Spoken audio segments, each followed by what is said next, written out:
At the Finance Committee meeting for March 26th. Is there any public participation? Seeing none. Keeping our track record going. First budget, right, the first budget is retirement budget, correct? And human services if we can, Sure, because I touched base with you on Anthony having you some. did. I'm sorry. I He has a scheduling conflict. knew there was two people, so. Oh, so we'll move to Health and Human Services, first budget. Welcome. Hi, thank you so much. Thank you for letting me attend virtually. Just have another meeting after this, but I appreciate it. Just wanted to give kind of a high-level overview. I want to say thank you to the town for really investing in health and human services over the last couple of years. We've really been able to accomplish a lot. We've worked in kind of three major areas, going from a health department to health and human services, focusing a lot on first inspections. Our food inspection capacity increased 3 years ago when we were able to bring on a new health inspector. We've been able to complete all of our required food inspections, both routine and follow-ups in our town. I'm happy to say that our restaurants are doing very well in terms of their safety. They've really bought into the process, and our department has been able to support them in that work. Our public health nurses have continued doing very important work with our camps, as well as our vaccination clinics, offering these services to all the residents in Wakefield, and then also being able to reach our vulnerable populations as well, which leads me to our substance use prevention and our social services department. They've been able to work closely with our residents. They spend a lot of time both at our food pantry as well as safe community spaces like the library, to be able to reach our most vulnerable residents and help them where they're needed. Just to talk a little bit about some of the impact, I think our social services position has really made a great impact on our families. We've had this position now for a couple of years, but they've been able to help over 150 families and residents with basic needs such as housing, food, healthcare, and finances. They've been able to connect them to existing social service resources, and really be able to help them in their journey. We work very closely with our libraries, our schools, and our senior center to kind of create a continuum of care for all of our residents in Wakefield. If there are any questions, I'd be happy to cover other things as well. Thank you. Okay, very good. I have a question, but I'll open up for questions first. Ed? Anthony, I noticed that you're using opioid settlement money to net down salaries. How is Past tense. Chair. last year? So if you look at, Oh, okay, I'm sorry. yeah, so just cover that. One of the So we're out of opioid settlement money. I know I just got a little tranche this past week in summer. So if we continue to use it to offset staff, which in North Andover, I was told that I was not allowed to do that, we will run out of money and we will only have like $20,000 left if we continue to use it. And as you know, we're not getting the bigger settlements that we were getting. So we have in this budget proposed to not continue that practice. Okay. I'm sorry I didn't look at that as closely. My question was going to be what happens when the money runs out? So now we know what happens when the money runs out. Yeah, so for example, at the start of the budget sheet, it's a change of 36%. That's from the personal services is associated with that 100,000 from a previous year, and I think there was also 50,000 from somewhere else previous year as well. And 50,000 from ARPA, and that goes back as far as 22 that we were using ARPA funds to offset. Yeah. Human services budget.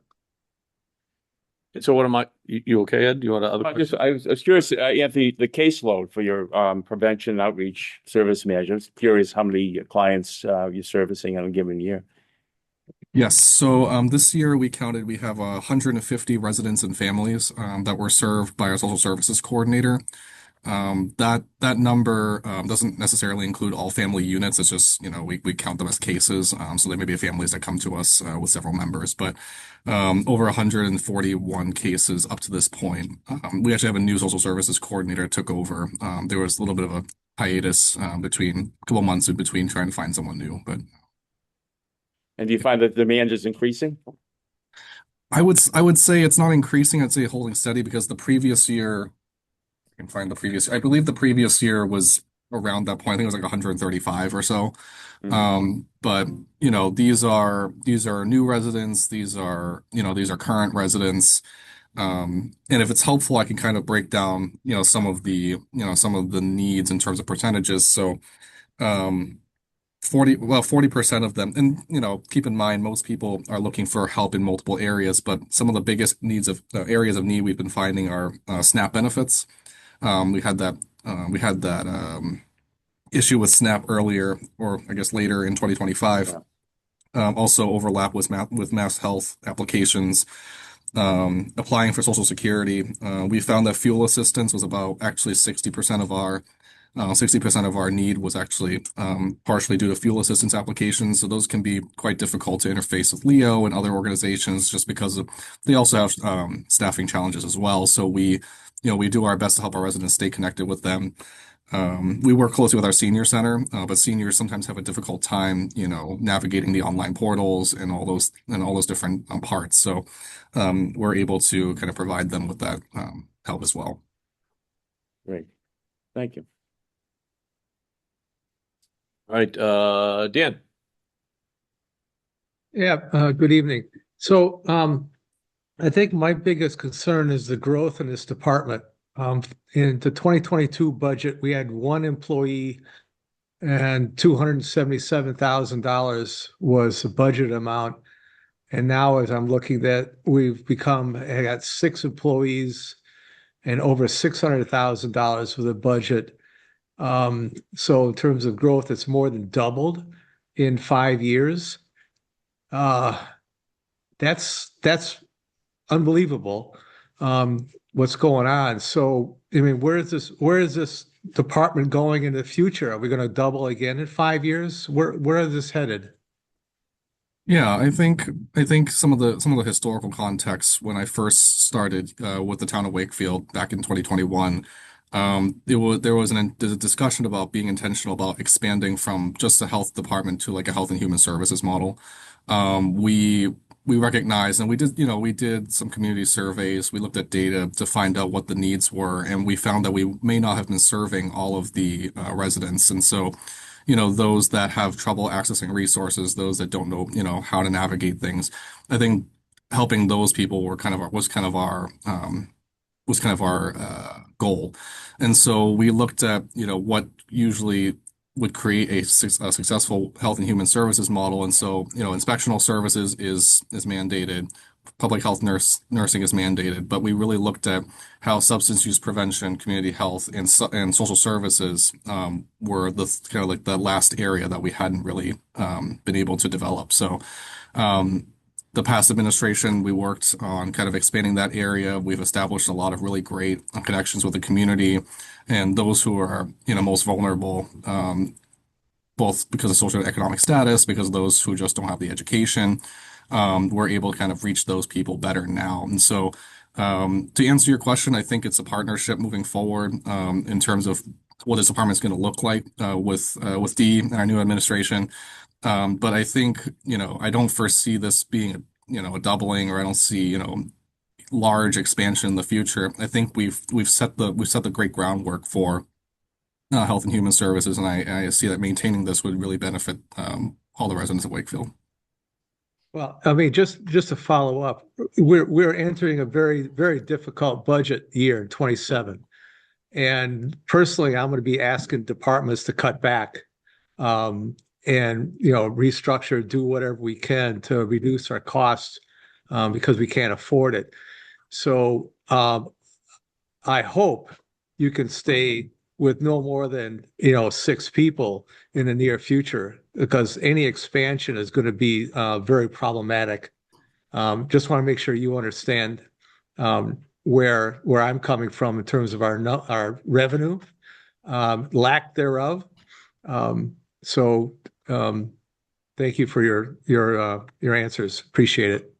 Yeah, I really appreciate the insight, and I think we are one department, but we definitely do play an important role in the overall picture. The town's budget is really important, and so we play a big part of that. I will say one of the successes we've had from both an implementation standpoint and a budget standpoint is I think the committee is probably aware, but we are a regional department. So we have three shared staff members, so myself, the senior inspector, and the senior nurse. The amount that's paid by Wakefield for the three of us in terms of resources totals about 130,000 or 134, I believe. And that actually is for some of our surrounding communities is actually the amount that's paid to one staff member, one health director. So I believe for all three communities, we're bringing pretty good value for our work as well. Dee, you gonna say something? Yes, thank you. So Dan, in our department head meeting, I made it really clear to department heads that new staff, new FTEs were going to have to be convincing me of their, necessity via data. And so the only new hire that is in this budget is in the police department. And it was, told to me that that was a commitment that was made by the prior administration. So I am extremely conservative when it comes to adding new FTE. And this department will absolutely not double in size in 5 years. Yeah, I can send you the 2022 budget if you'd like to see it. Yeah. I know where to find it. Just where is Anthony's salary on do I not see? He's a City of Melrose employee, so his salary is not listed here. We pay the City of Melrose for the three positions that service Melrose, Stodom, and Wakefield out of professional services line item. That's what I assumed. Yeah, I just wanted to sort of confirm that. Okay. Yes. There's something else I wanted to ask, but I know Evan has his hand up. Evan. Thank you, Mr. Chairman. Yeah, we went over this in subcommittee a few days ago, but a number of things came up. I just wanted to ask Anthony a couple questions. I just want to make sure I understand this from a staffing level perspective, because Liz might have touched on it before I jumped on here. I think she did at the town council meeting. We had at least I had some accounting questions about how we were reflecting our historical spend, particularly in FY24. Liz ran off, probably skipped her dinner in between our subcommittee meeting and the town council meeting to go do this research for us. She went off and found that, well, actually, you see in 24, in the personal services line, the actual spend shows as I think it's 199 grand. But I think the actual number was something like 350, Liz. If you factor in the opioid revenue and whatever the other one-time source was. ARPA. And so I just want to be clear, Anthony. So you explained, I actually didn't realize you were here this long, but that's great. When was the last time you added staff?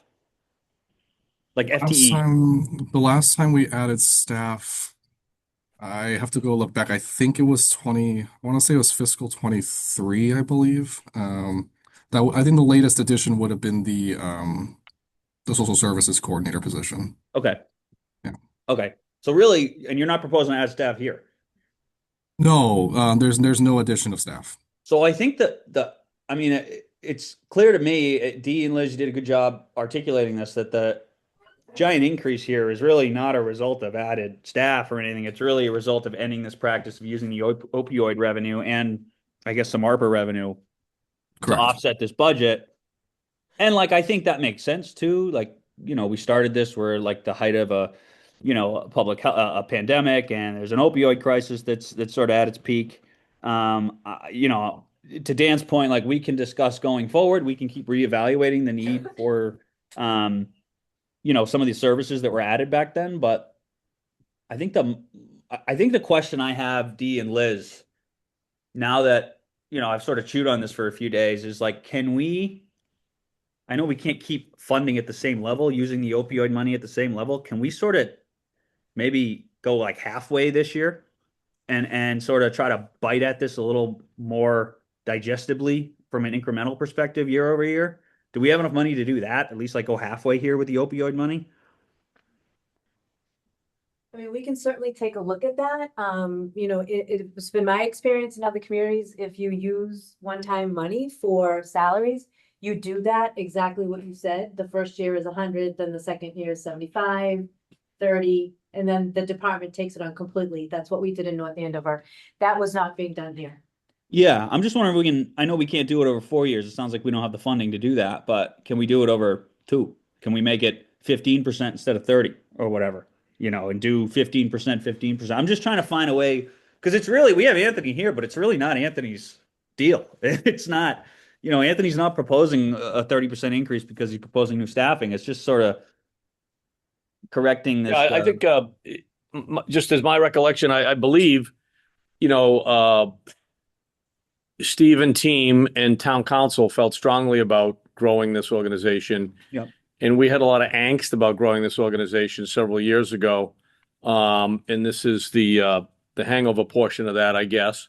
But agreed. I just want to reemphasize that it was a conscious decision by the community, not necessarily finance committee, but it was built up, through town council and Steve and team that this is what, and there was ARPA money used, and there was the opioid money used, and there was concern about that in the past, and here we lie.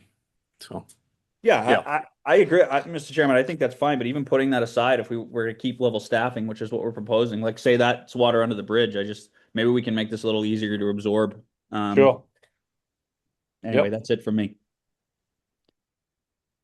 Ellie, Just a question on opioid settlements. Is that something that's going to continue, and where will that go? Do you want to take that, Anthony, or do you want me to? do opioid Yeah. settlements continue? What's the story on that? Yeah. Yes, so we're currently receiving a kind of group of settlements. So that includes companies like Walmart, Teva, CVS, Walgreens, Johnson & Johnson. So the totals actually taper over the last 10 years or so. So we're going to receive this settlement group until 2038. The amounts drop off. So this year it's 2020. 2026. So we're gonna see 46,000 next year, 46,000 the following year, and it kind of goes up and down, but it decreases over time. So the next few years are 49,470, 42,850, 39,819. It basically for the next 10 or so years until 2038, we're gonna then receive 26,000 for the last 5 or so years. So we're gonna receive this money until 2038. It's gonna be a decreasing amount. However, what we're expecting is actually this past week, we had signed on to another settlement. So we're expecting other settlements to come through. There's other companies. There could possibly be a settlement from Purdue coming down the line at some point. We can't guarantee when that's going to come through, but that's going to come through at some point. So there will be other opioid remediation funds coming in. But as of now, what we have in hand, or what's already been listed out, is the kind of conglomeration of opioid money we have. Thanks. Do you want to say something, Ed? Yes, you can use the opioid money not just for staff, but you can use it to net down services as well. Is that correct? Yes. How is this being booked? Is that going to a special revenue, kind of stabilization fund? No, just special revenue, not stabilization. You can earn rent interest in a stabilization fund. You know that. Yeah. Ryan, So 2 very questions. good. It's pretty clear that the 100,000 is the 100,000 we're not getting from opioid settlement, which means that we did hire some people on temporary funds, right? Which we all agree is what the town decided we wanted to do. So what are we doing with the 100,000 or whatever the amount is this year that isn't going to pay for this? So actually, we've been working with some existing plans, and we've been working with a consultant to develop a plan to administer the funds to those who are either directly affected by opioid use or families. So we are looking into programs such as sober living home scholarships. Those are pretty common across other communities as well. Those would be potentially open to Wakefield residents, Wakefield family members, people with ties to Wakefield, maybe they work here. So, that's going to be one of the major points. The other ones, we're going to be working with a contractor to bring in a recovery coach.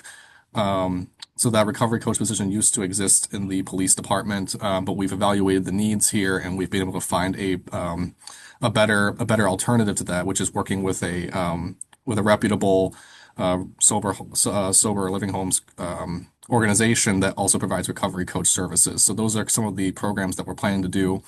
We're also going to be doing a community survey to find out, what are some of the needs out there. We're going to look at things such as like job assistance programs, um, transportation, and other needs that might be associated with those affected by opioids. Okay, so that's terrific. But there will be some amount of money coming in next year to the town of Wakefield. Correct. But I guess to Evan's point, we went from 100,000 to nothing. And I'm just curious what that money is budgeted for currently in the fiscal year 27 budget. And I don't So think that's an suppose- Anthony question, but I don't know. Am I making sense? I'm sorry. Was that? I'll let you Is it take it, take the first. Yeah, basically, where's the 100,000 that's no longer being used for salaries in the budget? It's not in the Oh. budget, Liz. Okay. Right. So the 100,000 we actually had budgeted some, but we weren't using the 100,000 because we were still waiting on confirmation from town council and obviously finance committee. So we didn't want to budget that money out yet until we had confirmation from that. But it would go towards, because we had only budgeted some for the sober living home scholarships and smaller amounts for other projects. But now, should the finance committee vote in favor and for this budget, we would then be able to look at other programs that could help people, families and people affected by opioids. Evan, I know you were part of the subcommittee. Do you have anything to add? There are other questions, but go ahead. No, why don't you go? I see Mr. Boudry's had his hand up, I think, for a little while. Okay. Yep. Bill. So, Anthony, how You all set? long ago did you start? Right. When was your You first all year? I sorry, started September of 2021. Can you hear me okay? Very Yes, I can hear you. barely. What was your question, Bill? I don't think we I got asked, it. I asked Anthony the first year he started because, and I know you recall, the first time he came before us, and I think the ask was for 3 headcount at the time, which, in the moment was kind of alarming. And, we asked you to go back and apply some data, D, to support that headcount. And you came back, a few weeks later and gave us, good presentation. So might be interesting to see sometime, specific data based on the positions about how many, what their activities are. You're probably one of the few departments that can, back up what you do like that. So, through you, Jim or Dee, I would be interested in seeing that. The other thing I remember talking about, and other team members here help me out, but the police department used to have 2 professionals. I'm not sure how to describe their roles. And I know we were questioning, well, should they be part of your team or stay with the police department? And I should know, when I'm going to say in the moment I don't know. Does the police department still have that headcount for mental health issues and things like that? I think they just have one now. And Is it 1 or 0? I know there was a change. I thought it was 1 and they weren't going to fill the second position, but. Is that right, I Liz? can Yes, and I can that's correct. clarify Yes, that. and that freed up $40,000, that in essence, can be used by the health department. We're not looking to fill that position. Anthony? Is that good? Yeah, same. Yeah, I was Right. just going to clarify. Yep, same thing. Yep. All right, Brian, finish. Yeah, sorry, No, let me Went just, right by. can I finish? sorry, Bill, go ahead. Okay, so is there been any more discussion ever about you absorbing those activities into your department, whether it be with or without headcount? Yeah, so I might have touched on it earlier, but I didn't go into detail. But essentially, so there used to be a recovery coach position. That was one of the 2 that you mentioned at the police department. Okay. So, and they did good work, but we evaluated kind of the need of that position as a kind of like a full-time. So what we did was we we're going to be using a contractor instead. So on more of a per diem basis, we're going to have a recovery coach come, and that's actually one of the acceptable uses of the opioid settlement funds, which is to directly help those that are affected. And so we're able to use that and kind of cut down some of the costs that would have been there if it was a fixed role. Okay, thank you. So I would like, I think it'd be helpful for us to see some data on the activities, if you could get that. Oh, thank you. Okay, great. Thank you. Brian? No, let's go to Dan. Nope. Let's go to Don. Bill asked my question about the social services. Okay, sorry. Thank you. Dan? Yeah, so I'm a little confused about the opiate settlements money. I went back to last year's budget, and we actually had $100,000 listed for fiscal year 26 as an offset on the personal services side. And what I Yep. just heard is that we have a zero now. Do we not even have an estimate how much money we could get back on the settlements? Because I mean, Right, so last again, year, early on, right, it was, the team described it as not using that money for salary because it's one-time money. So the team made the decision to take it out of there. And so the question is, where is it being used? Anthony went over some of those possibilities. Right. And I don't know, so you can continue to speak, whoever wants to, but I think that's what I heard, correct? That's correct. Probably have the same question. So But so is wait, it- so where does the 100,000 come into our revenue then? It goes into something that Ed asked earlier of Liz. It comes into special revenue. What'd you call it, Liz? It's not on the general fund. And it's not 100,000 every year. As Anthony said, it's decreasing. So it's not general fund, it goes to special revenue. Is that correct, Liz? Yes, that's correct. Yeah, okay. So if it's And helpful, what- oh, sorry, okay. What's the rules around special revenue? Based on statutes. All revenue is general fund revenue, except if statute says otherwise. The statute says otherwise in this case.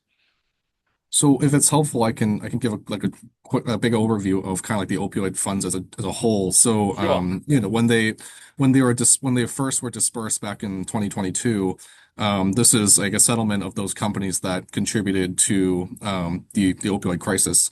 And so this is a mitigation fund. So when DLS came out, they actually released it's roughly 13 pages of guidance on what can and can't be used for opioid remediation funds for local cities and towns. Those activities include things like prevention, education, cessation, recovery services, things incidental to that, like such as like transportation too, or job help, resume building, those kinds of resources. So things related to the opioid crisis and substance use. So I think that's why it was in a special revenue account because it is earmarked for certain activities and only allowed for that. Okay. Now that's helpful. So I'm just trying to follow the money, right? So the money comes in, it's in a special revenue. It's used by your department. So and I think the answer to the question already has been made. Are we going to add staff to spend the 100,000? Yeah, I think you said no. So it's just going to be used by the staff for other services. Yes. Okay. Wow. All right. Thank you. Brian, you got a follow-up? Yeah, I do. So I feel like that stricture to not use temporary monies to hire people is before the fact. Like if in anticipation of getting temporary monies, we don't hire a new person because, that's not a good idea, but we already hired them, right? Like they're already on staff. Correct. Town council and prior administration decided that was what we wanted to do. Not necessarily the big we, but the they. Yes. I guess my follow-up is I understand we're offsetting last year 100,000, 46,000. I understand it's not exact. Is the intent of the money coming in for 27 to offset anything that's currently in the budget? or is it to supplement something additional that's not yet represented in the budget? Yeah, it's a good question. It's, if I understand the question correctly, it's not meant to offset anything that's already in the budget. It is the money will be used for programming and community benefit programs and activities. Against the statute as to what you're able to use the money for. Is that fair? And if the Correct, money yes, so- isn't there, we wouldn't do the thing. Correct. Okay, Correct, Evan? yes. thank you. You're welcome. Evan? So I guess the question I'm trying to get at now then is your plan for the special revenue fund, opioid funds, is that to fund existing programming or new programming? Some programming's already started. So we had, when the police had the recovery coach program, they had been helping people with like getting resources, getting transportation. So that will continue with that. And then newer programs like sober living home scholarships, that is new, those funds will be used for that program. Okay, I would say, and then I'll shut up, Mr. Chairman. I would say, I think we ought to avoid using that funding for new programming. And if we can, instead of funding new programming, use it as a partial offset to sort of lessen this year-over-year Yeah, impact. back to your original point. Yeah. Yep. Christian? How much I guess, that special revenue, is that allocated every single year? Like we get it in and we spend it all in that fiscal year, or is it carried over? It can carry over if there are funds available. But we've been spending $100,000 before we even receive $100,000 every year. So right now, there's basically zero in that We special. received 33,000 so far Okay. this fiscal year. This fiscal year. Yes, in FY26. Dennis? Under this special fund, is it restricted only to the health department? Can it be used by the recreation department like it was used by the police department? It's, somebody may else have opioid related needs that this fund could be used for and not under the control of the health department. Is it precisely put under the control of the health department? Because obviously it wasn't with the police department getting funds. And is the school department happening in any of these funds? Oh, sorry. Yeah, if it's helpful, I can, obviously this is a town-wide fund. So I think historically a lot of it has gone towards the health department, but again, this is a decision that the administration will be making. I know Dee is taking a really big kind of big picture overview of the town's needs.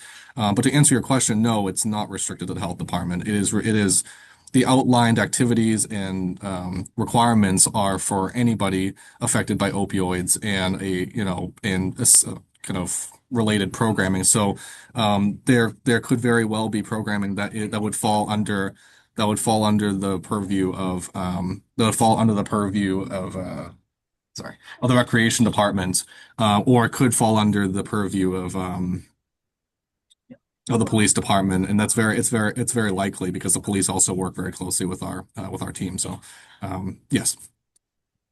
All right, so just, sorry, Don, just one final question then. The police department where that position was sort of eliminated, was that using opioid money in the past? No, Liz, it was not. Thank you. Don? So Anthony, is there any revenue generating opportunities in this department, whether it be grants, fees for services, or third-party revenue? Yes, so we do a lot of permitting. So we do food permits, we do pools, camps, dumpsters, we do body work, body art. We do a lot of different permitting. So that's where some of the revenue comes from. We also do write for grants. In the past, we've been very successful for writing for grants. In the current kind of climate, it's been really difficult. A lot of the grants have either been stalled or they've disappeared. But we've continued to write for the grants, and we know that this may change at some point. So grant writing is definitely a big part of our programming. Do you know how much is offset by the revenue that you bring in terms of the costs for this department? very small in the grand scheme of things. But we can get you the exact figure of what, like the 5-year, look back of what they've collected. Last call. Brian? Another word. Anthony, thank you for your time and input and responses. We appreciate it. It obviously is a big increase in a tough year for us. Thank you for your time. Thanks, Anthony. All right, thank you, everybody. Appreciate your work.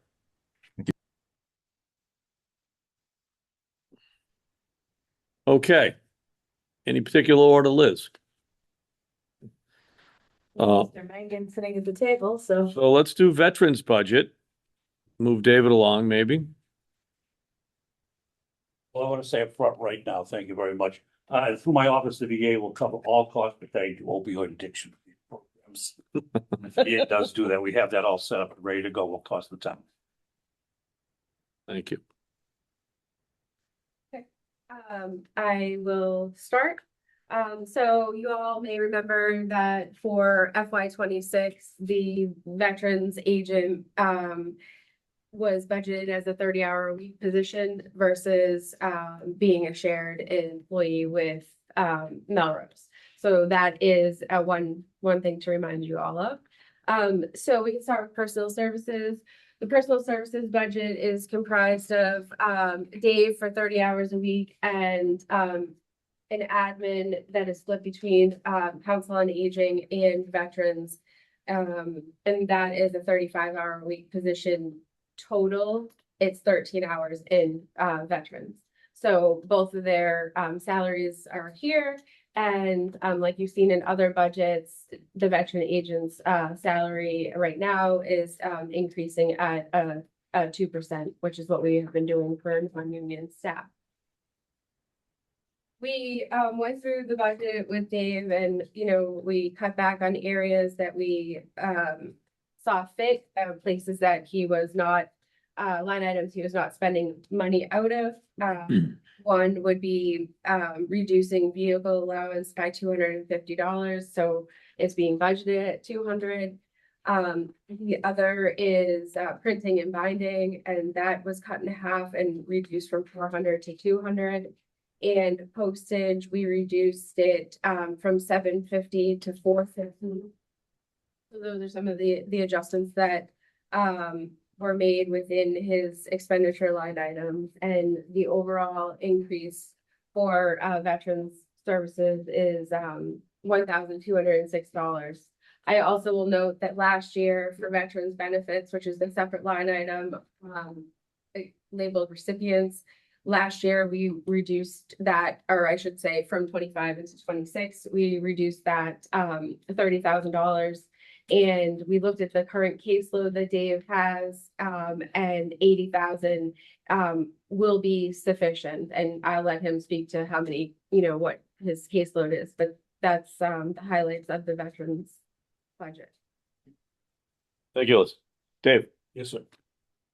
Okay, currently, from the demographic population for the town of Wakefield, we are serving over 830 veterans. I've taken on in the 30 hours a week an additional probably 100 more veterans coming to the office over the last 5 months. The spouse of deceased veterans, that has increased probably by 3% right now currently, but it's going to be coming in more than it ever has now that the advertising and my phone was off off the hook the other day after the town council meeting, thanking me for giving them some guidance and knowing that they can do that. And my calendar is already filled for this month, just about anyhow. And I've taken on 2 new Chapter 115s. One was one of them prior to that. Sorry, just what is a 115? I'll just tell you. Thank you. Chapter 115 is a program that's run by the state of Massachusetts, the only state in the country that does it. It gives it's a budgetary allotment for indigency for veterans and spouses of veterans who fall into financial difficulties. And it does assist with that. It's calculation based on how much they actually have coming in. So the program is set up really well. When I first took on the job, almost 7 years ago this June, We had 25 chapter 115s in Wakefield. And of course, over the last 7 years, most of them were elderly, some passed away, some moved out. And I thought they wanted me to find ways of getting folks off the 115 because it was a program for indigency, to find ways of giving them more money.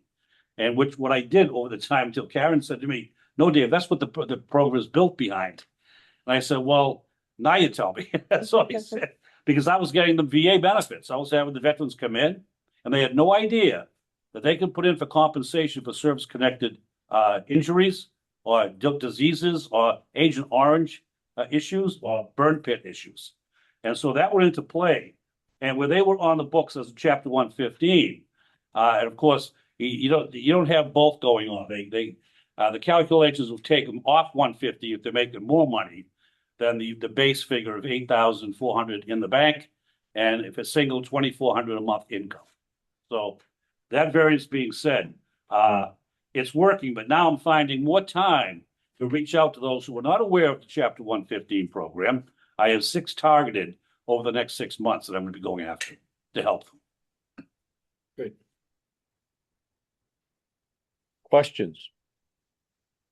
Ed? So we're reimbursed 75% from the state? That's correct. Okay, I think it's an important point to know. That's what I was going to say. Yes, thank you. Yes, 75% of it is reimbursed from the state. The recipient's line, is that right? Correct. Yes, the recipient's line. And they also, for the flags, they reimburse us for the flags. That goes on in Chapter 115, so. Brian? I noticed that after 2025, the amount in professional services disappeared, and I just wanted to understand what happened there. Yes, as I mentioned at the beginning, it was switching Dave as working for Melrose as well. We paid Melrose, but now Dave is an employee of Wakefield. So it moved from professional services to personal services. CMR 108-3 mandated by the state, if a town has more than 12,000, actually 12 to 14,000 citizens, then it's a law that we have to have a full-time position. But they did accept the grouping back 10 years ago to have it as a district. And across the state, the districts are actually breaking up because the population increases. And currently we're at, I think, 27,500 or somewhere around there. So, and that's growing as well. So that being said, I know that within the next year, it's going to get a little busier, but I'm prepared for that.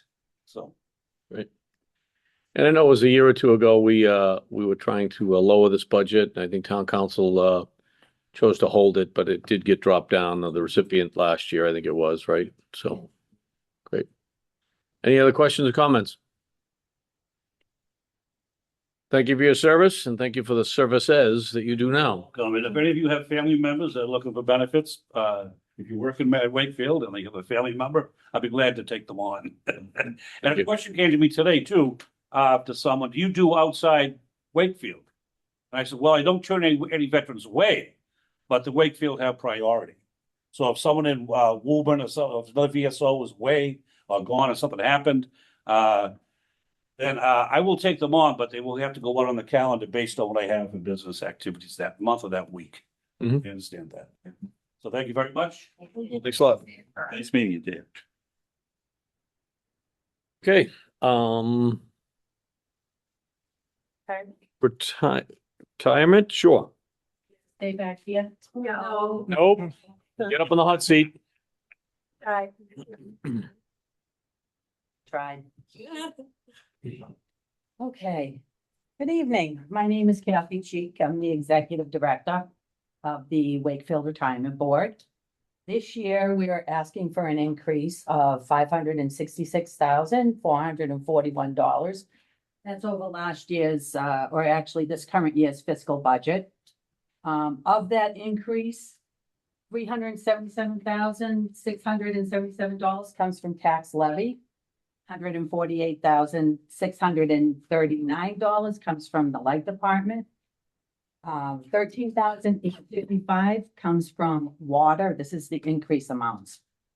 The sewer is $22,085 higher over last year, and the school lunch program has an increase of $4,185. So the total fiscal 27 budget is $9,374,929. This is based on a funding schedule that the Wakefield Retirement Board voted as of January 1st of 2024. It will be fully funded in 2036. The breakdown of the amounts is $7,378,195. That is total tax levy. $1,297,781. That is the light department transfer. $320,594,000. That is the water transfer. $261,867 is the sewer transfer. And $116,492 is the school lunch transfer.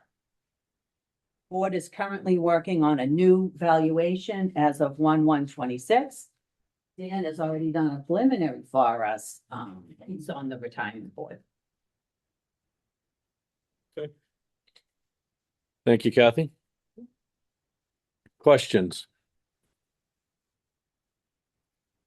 Don? So actual expenditures through week 26 are 7 million. No, there was a new page that was added to that. It's 5,192,548. Okay. That's the town. Are you asking the town or the total? The total. The total is for the town, not including the housing authority, is 7,518,000. Okay. And the total appropriation for 26 is 8.8 million. Yes, So how we have a lot of receipts that come in. That's not included in any of this. okay. You okay with that, Don? Yeah, I'm just trying to understand now, halfway through the year, we're 90% through the budget. So. Okay. Yep. Yeah. Ed had a question. Do you want to comment, Dan? Go ahead. It's only Yeah, 79. I would say one of the things that we do is we cover much of the appropriation at the beginning of the year in July. The town, when it has the money, is will put it in July because the funding schedule has a certain assumption as to when the money comes in. So the sooner we get the money in, obviously investment earnings should be greater than whatever cash we have on hand that's earning, bank interest. So we get a break on the interest charges if we put the money into the trust fund at the beginning of the year versus waiting till later. So a lot of the money is front loaded in terms of the appropriation going into the trust fund. Thank you. Ed? I see something, a transfer from Linfield, Kathy, what's that all about? Yeah, one of our retirees, there is an agreement with Linfield that Linfield pays for half of his pension. Oh, I was building inspector. Yes. Okay, thank you. So just, so the tax levy increase is 5.39%, 377. Correct. You may have already explained that and I was not listening hard enough. Why is the increase at that level? That's the funding schedule. It's based on the funding schedule that the retirement board voted back on 2024. So is that a funding Yep. schedule increase or a headcount increase, a combination thereof? And Dan, jump in No. if you want. Yeah, so let me explain. So in funding a pension plan to Chapter 32 is not like funding your house or the mortgage where every single payment to your bank is the exact same number. Under rules of Chapter 32, you can have an increasing amortization schedule, and there's limits as to what that increase is. But what it allows you to do is have lower appropriations at the beginning of the schedule, and then higher at the later. And what we looked at for the retirement board was say, how can we mitigate the current increase that we're faced back in a couple of years ago? And so right now, the amortization of the unfunded liability is going up at 6.4% per year. It's a component of the appropriation. The normal cost is relatively level. So it doesn't, it's a zero. So the net is what you see at 5.6% or 5.39% is because we have a rapid increase in the amortization portion. And when we're all done with discussing the 27 numbers, I could talk about the future at the end of this session on retirement. Okay. I have a question on sheet 6. You have contributing departments and non-contributing departments. Could I just get an explanation of that again? Question of who pays. I looked it up 5 minutes ago. Well, by the words, that's what I assumed, but I'd rather get Dan's or Kathy's explanation. Thank you, though. Yeah, the contributing departments are the light departments, the enterprise departments. They're the ones we get the transfers from. Got it. The non-contributing is all the town-based, the tax levy money. Sure. That help, Brian? Any other questions on the Don? Is this something that some communities are using OPEB to offset? No. No. No, That's only for health insurance. it's only for health insurance. No. So what is happening, and hopefully Wakefield will be able to do it, is once the unfunded liability goes away, as Kathy mentioned, right now it's expected to go away in 2036, be the last payment. There's a big drop in the cost of the pension plan. At that point, communities, including Wakefield, we sort of make it a policy, unwritten, I think, that the savings on retirement would then be a portion, if not all of it, would be devoted to funding the OPEB liability. Okay. Did you want to comment, Dan, on a portion of this you said at the end? Yeah, if we're done with the 27 piece, I can talk about 28 and beyond. Go ahead, please. All right. So as Kathy mentioned, I ran some numbers. I ran a set of, I did evaluation as of January 1st of 2026, and the numbers are good. Using the state's assumptions, which are more conservative than my own, we are increased our funded ratio from 72.2% 2 years ago to over 81%. We had a significant gain of roughly $8.7 million over the last 2 years. And the unfunded liability has dropped from an expected 55 million down to 45,800,000. And our gains are mostly in the liability side. Retirements, a lot of people retired later than expected. That created a gain of about $13 million. We also had fewer disablements than expected. We picked up a gain there of $1.4 million. On the retirees, we picked up a gain of about 700,000. So a number of these gains all added up to a net of about $8.7 million.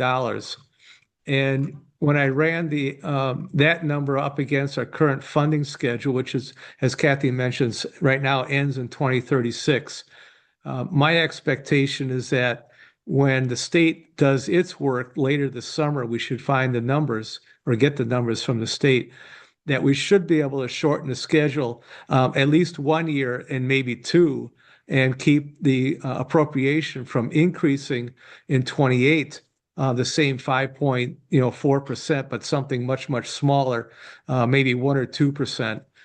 We'll find out when the state runs the numbers and we have a chance to look at it at the retirement board. But I think starting in 28 and beyond, I'm hoping we're going to have some good news.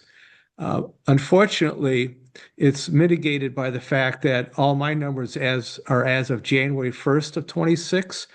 And as anybody who's been following the market the last 4 weeks knows, we've gotten hammered.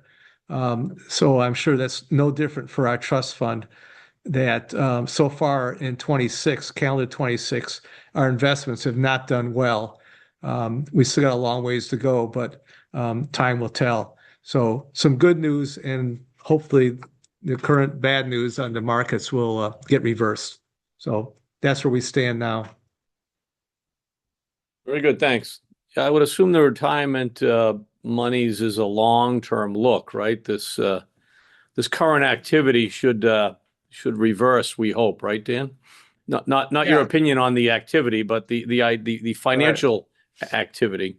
Yeah, you raise a good point, because one of the things we use is asset smoothing.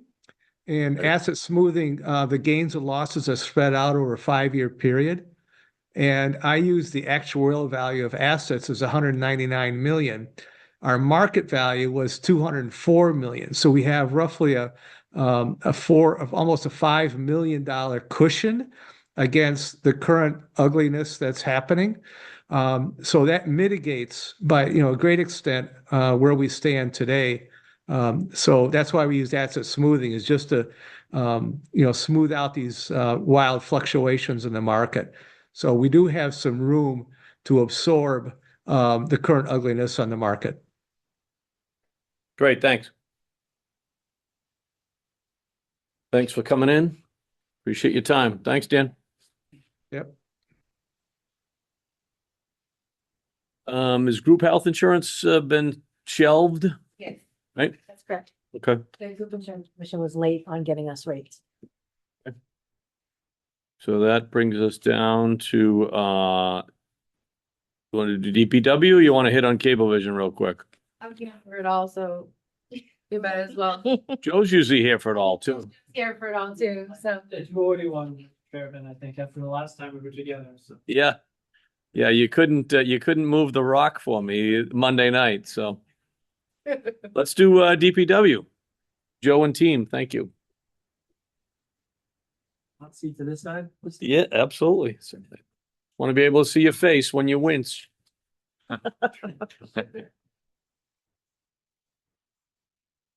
Okay, thank you.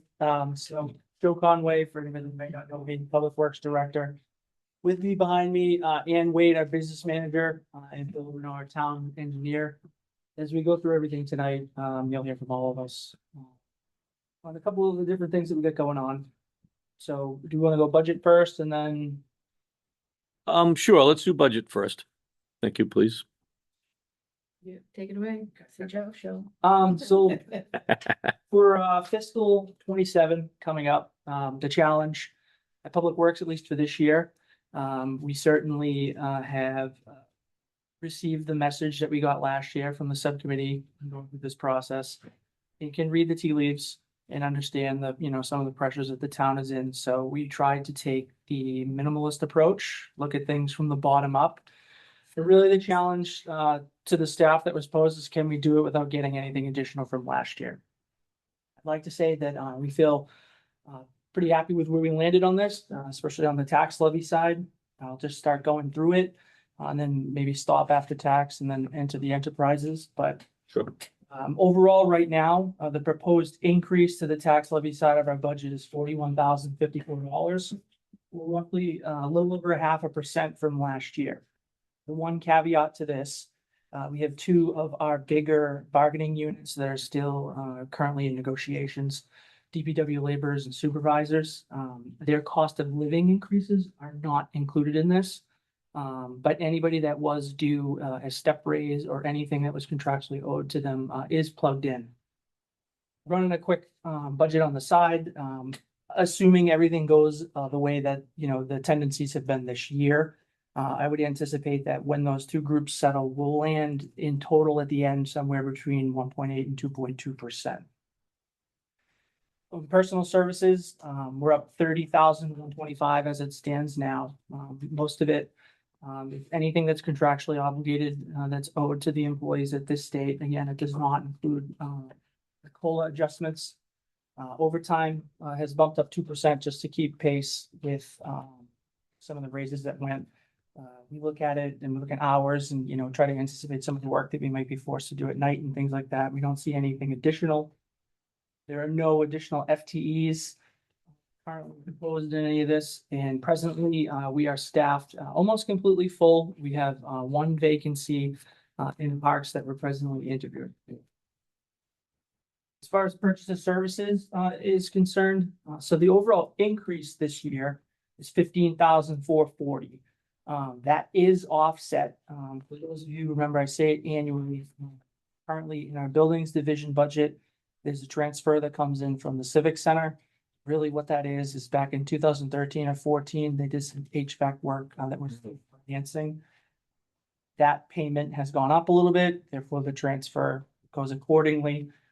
So that is increased 4512. So the net total impact this year to purchase and services is 10,928.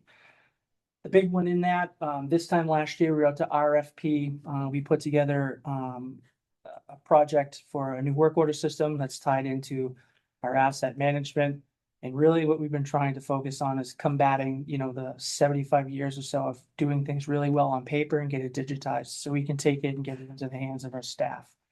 You'll see as I go through all three sections of this budget, an $11,500 increase. That's the first year of the software payment for that to be able to happen.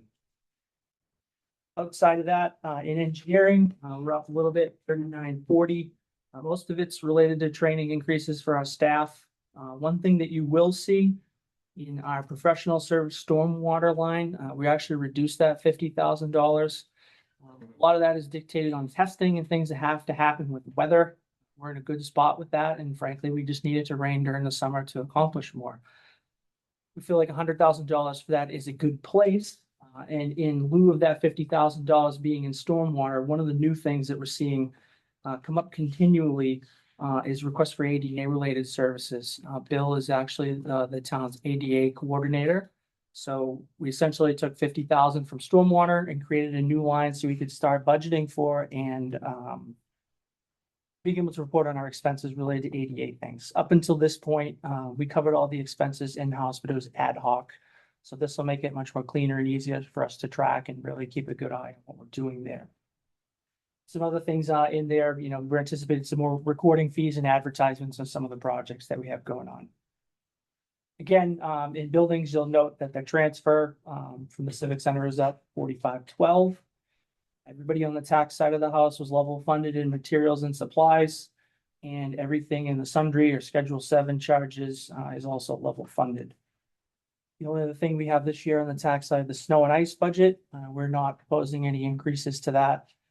Like I said, the last time we were together with the subcommittee, even though we saw winter reappear this year, it's been a little different from the norm. Until we get, some longitudinal data where that pattern repeats itself, we're going to stick right to where we are with our budget before we propose any changes to that. So at the expense of kind of being brief, that's really, the big highlights on the tax levy side. Does anybody, I can comment, but from the subcommittee, anything else you want to comment on or add to? Okay.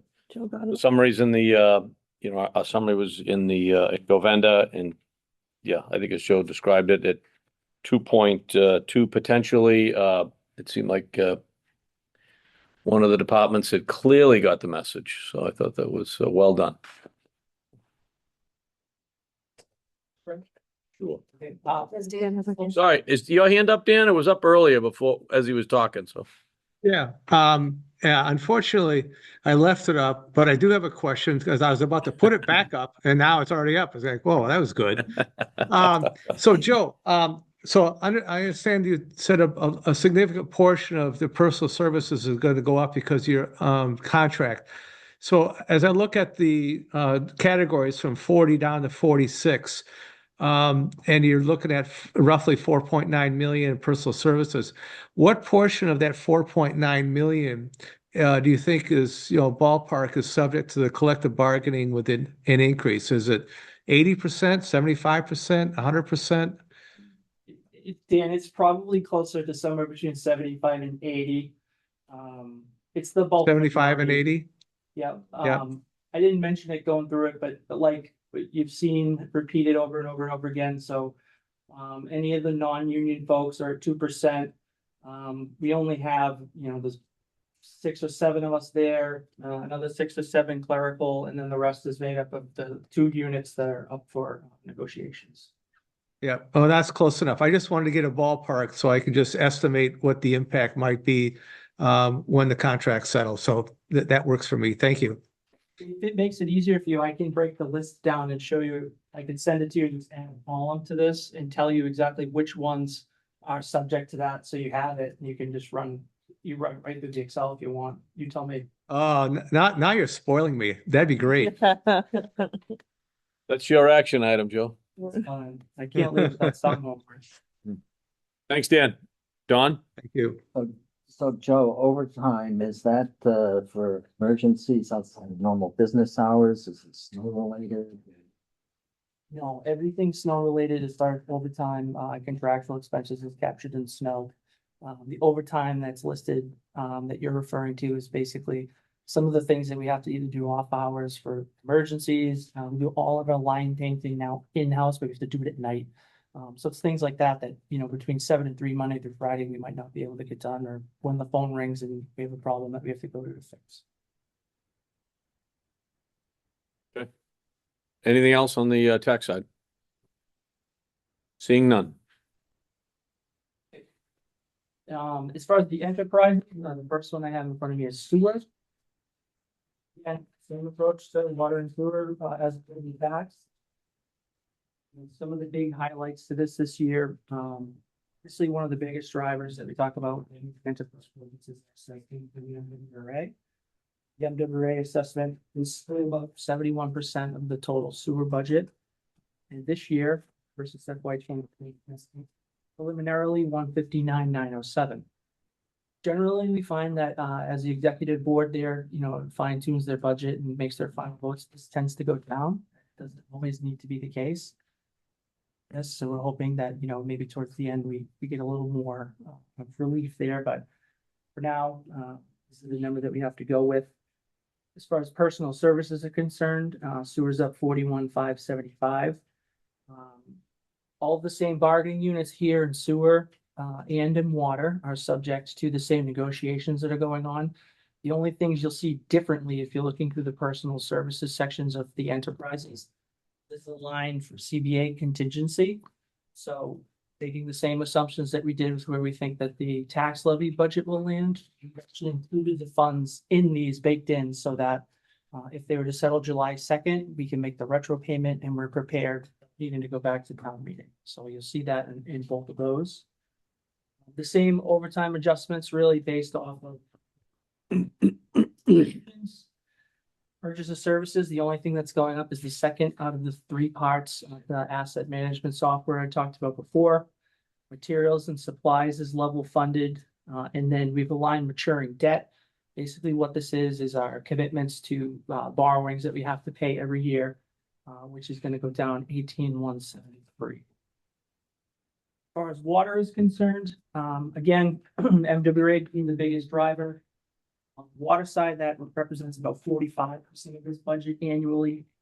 This year, with the assessment actually decreasing on 73,454. Last year was the 3rd lowest year consumption is concerned in the past 10. It's reflective of that. Your assessment is your previous year's billed consumption through the MWRA.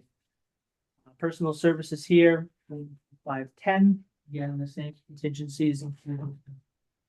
Small adjustment for overtime is also included in this.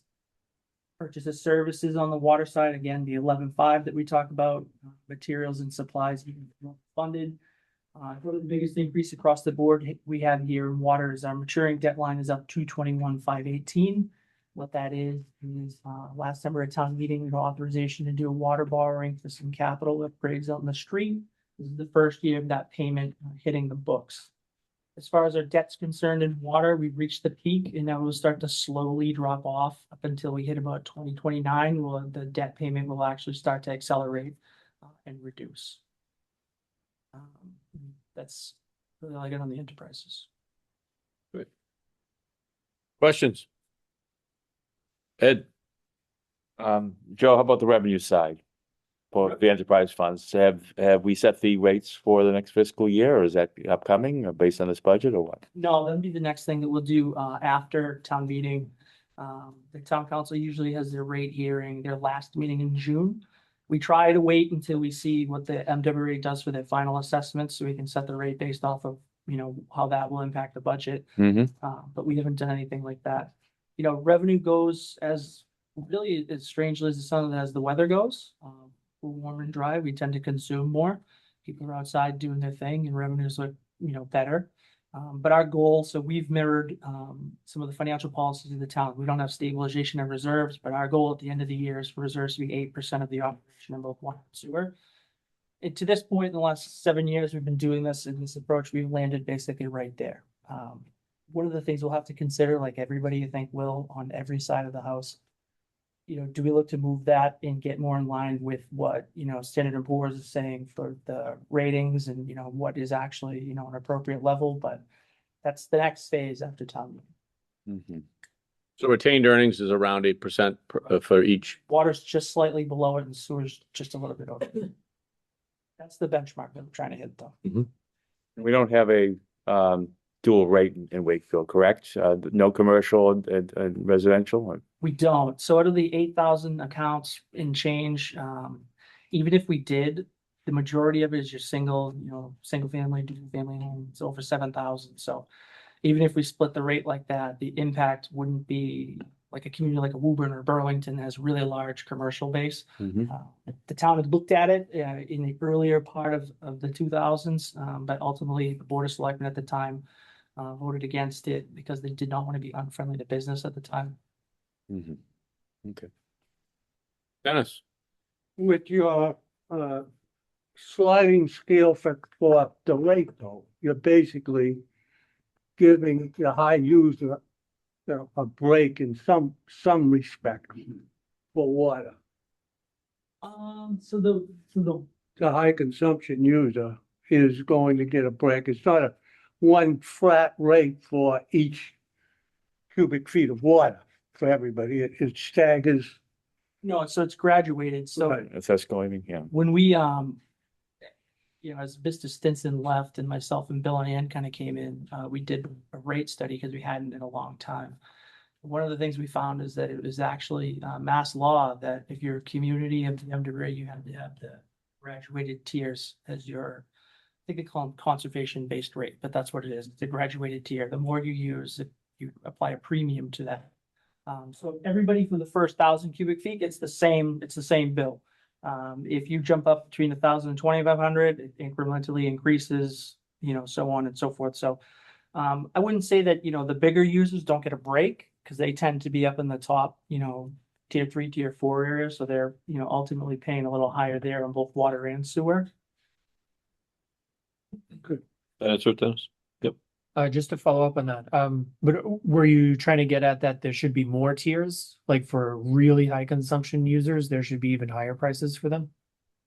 No, I'm just saying we don't allow separate meters we allow separate meters for water if you're gonna have a sprinkler system.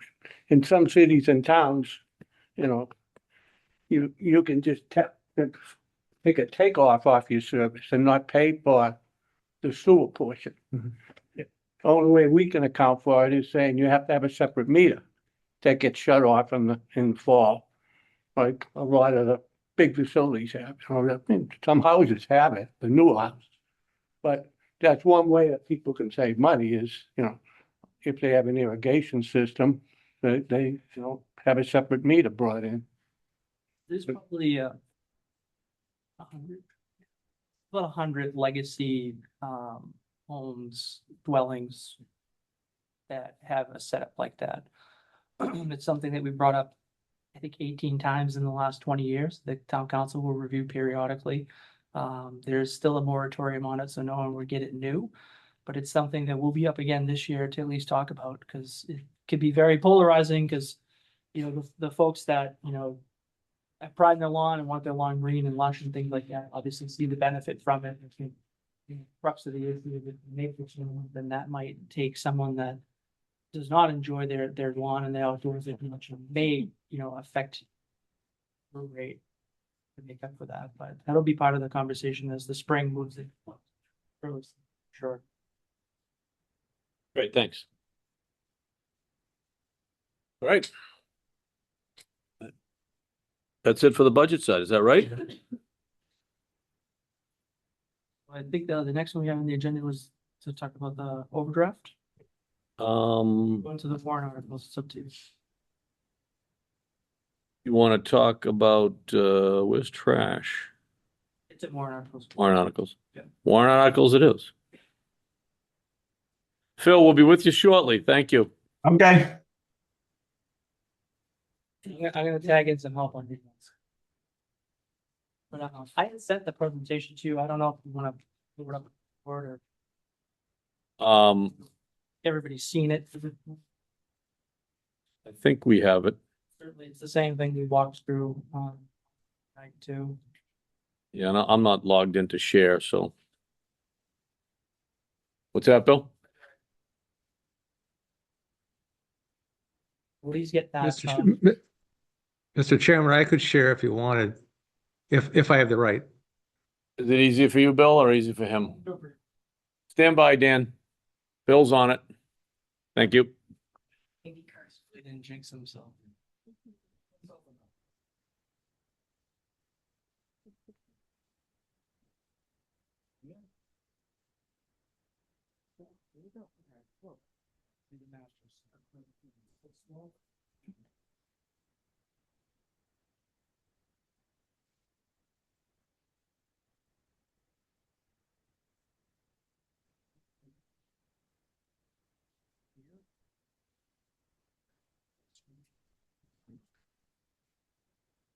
Not quite there. It's like a PDF.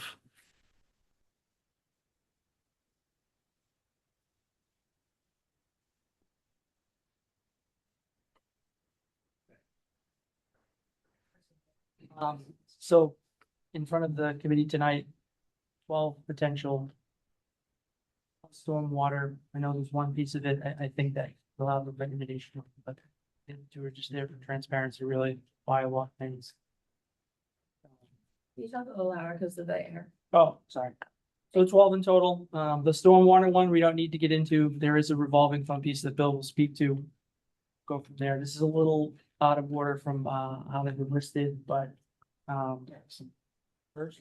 Sure, so first eminent domain, it's for $1, it's an annual article, it's really just an insurance policy that we take out every year to make sure we did. Everybody's favorite from town meeting. Yes. Now the fun ones. Yeah, so refuse recycling yard waste budget, it's up 3.2%. We're requesting $2,535,526. The increase covers contractual salary adjustments related to collective bargaining. We have a little bit of a decrease in the contingency. We dropped that from 7.5 to 5. This is so starting July 1st, this will be the final year of our curbside pickup. So we've already started working on that. We joined a DEP group that has other cities and towns who are having the same, their contracts will be up in the next year or two.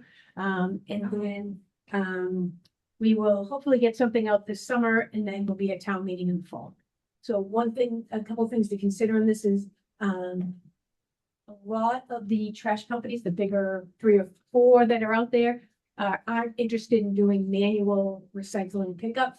They're interested in doing automated, which means we need to purchase 8,647 barrels for recycling. So that will also be considered. We're actually working, seeing what grants are out there, what opportunities we have. We'll have to decide on size barrel, how often we want that picked up, et cetera, et cetera. That will be coming back to everyone, sure.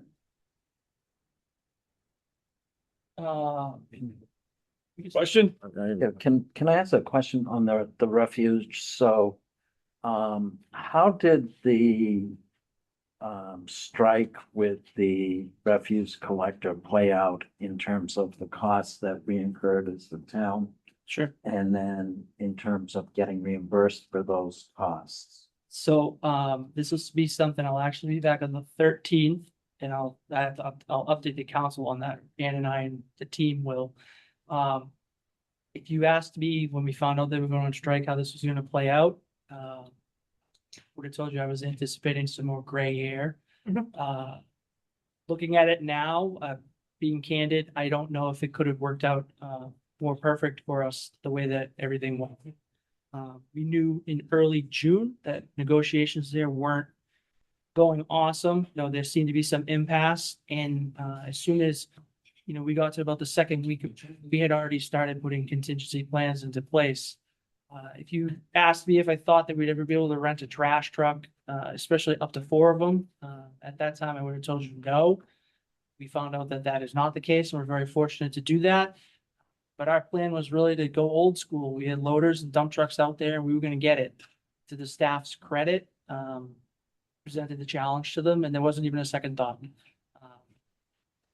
That couldn't have sat, especially then, and not to mention it was the worst week possible with the 4th of July festivities happening to kick that all off. In the end, it all boiled down to us carrying, recycling for trash for 84 days. We incurred $298,000 in costs that we then submitted to the contractor to be reimbursed, and we were able to recover 100%. So anything that we picked up as a cost, they covered to their credit. Very little back and forth in negotiation about that. So we remain whole. Things looked different.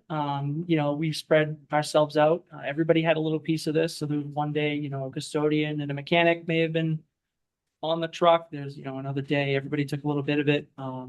So nothing did not get done. Looked a little different, and I got delayed a little bit, especially at the beginning of June. We're very happy with that. Came out. Brian. So would it be fair to say that we got to those rental trucks before everybody else did? Probably.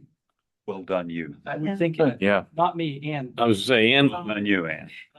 a great job. there was a little apprehension at first because some of the automated trucks, we've never run those before. So we started with 2, and the staff got really good at it. And, the feedback we were getting from the meetings, obviously not being in them, but there's a group of communities affected that were getting updates. As we thought that this was going longer, we added a 3rd one in. As they went along, they got more well oiled at the end of it. Wouldn't propose, probably taking it on, but they knocked it out of the park. Kudos to the staff for sure. Ed? Yeah, I just want to say, I think you did a great job compared to other cities and towns who were really struggling and dealing with that emergency. My question is going to be, so the final year of the contract is, it ends 7/1/2027. So you're going to go with an RFP, competitive process. Yes. How many years was this current contract? Was it a 5-year deal or what was it? This one was 5. Okay, so what do you anticipate for the next contract to be? At least a 5. Generally, when we put these RFPs out, we throw everything but the kitchen sink at. Yeah. So, give us your best, most creative ideas. Obviously, we've done a lot of meeting with all the proposers, send them back, sharpen your pencils. At minimum of 3, but 3 is relatively short for these. Right. So, Right, because they got to recoup their capital costs too. exactly. So at least a 5, depending on what we see for numbers in what the community decides to do, because there will be some decisions on, do we do weekly recycling? Do we not do weekly recycling? There'll be a capital acquisition cost, as Ann said, because, we don't have barrels for recycling yet, and it doesn't seem like any of the vendors will propose that. So, once we get an idea of what the town wants, if we can get a 5, great. If there's something, longer where the terms are good for us, we would certainly explore that. Could be 3 tiered. So right now, one vendor does trash and recycling. It has been split before. Disposal has always been split. So that's Covanta and Haverhill. That one's a 10-year one. So that contract is year 2.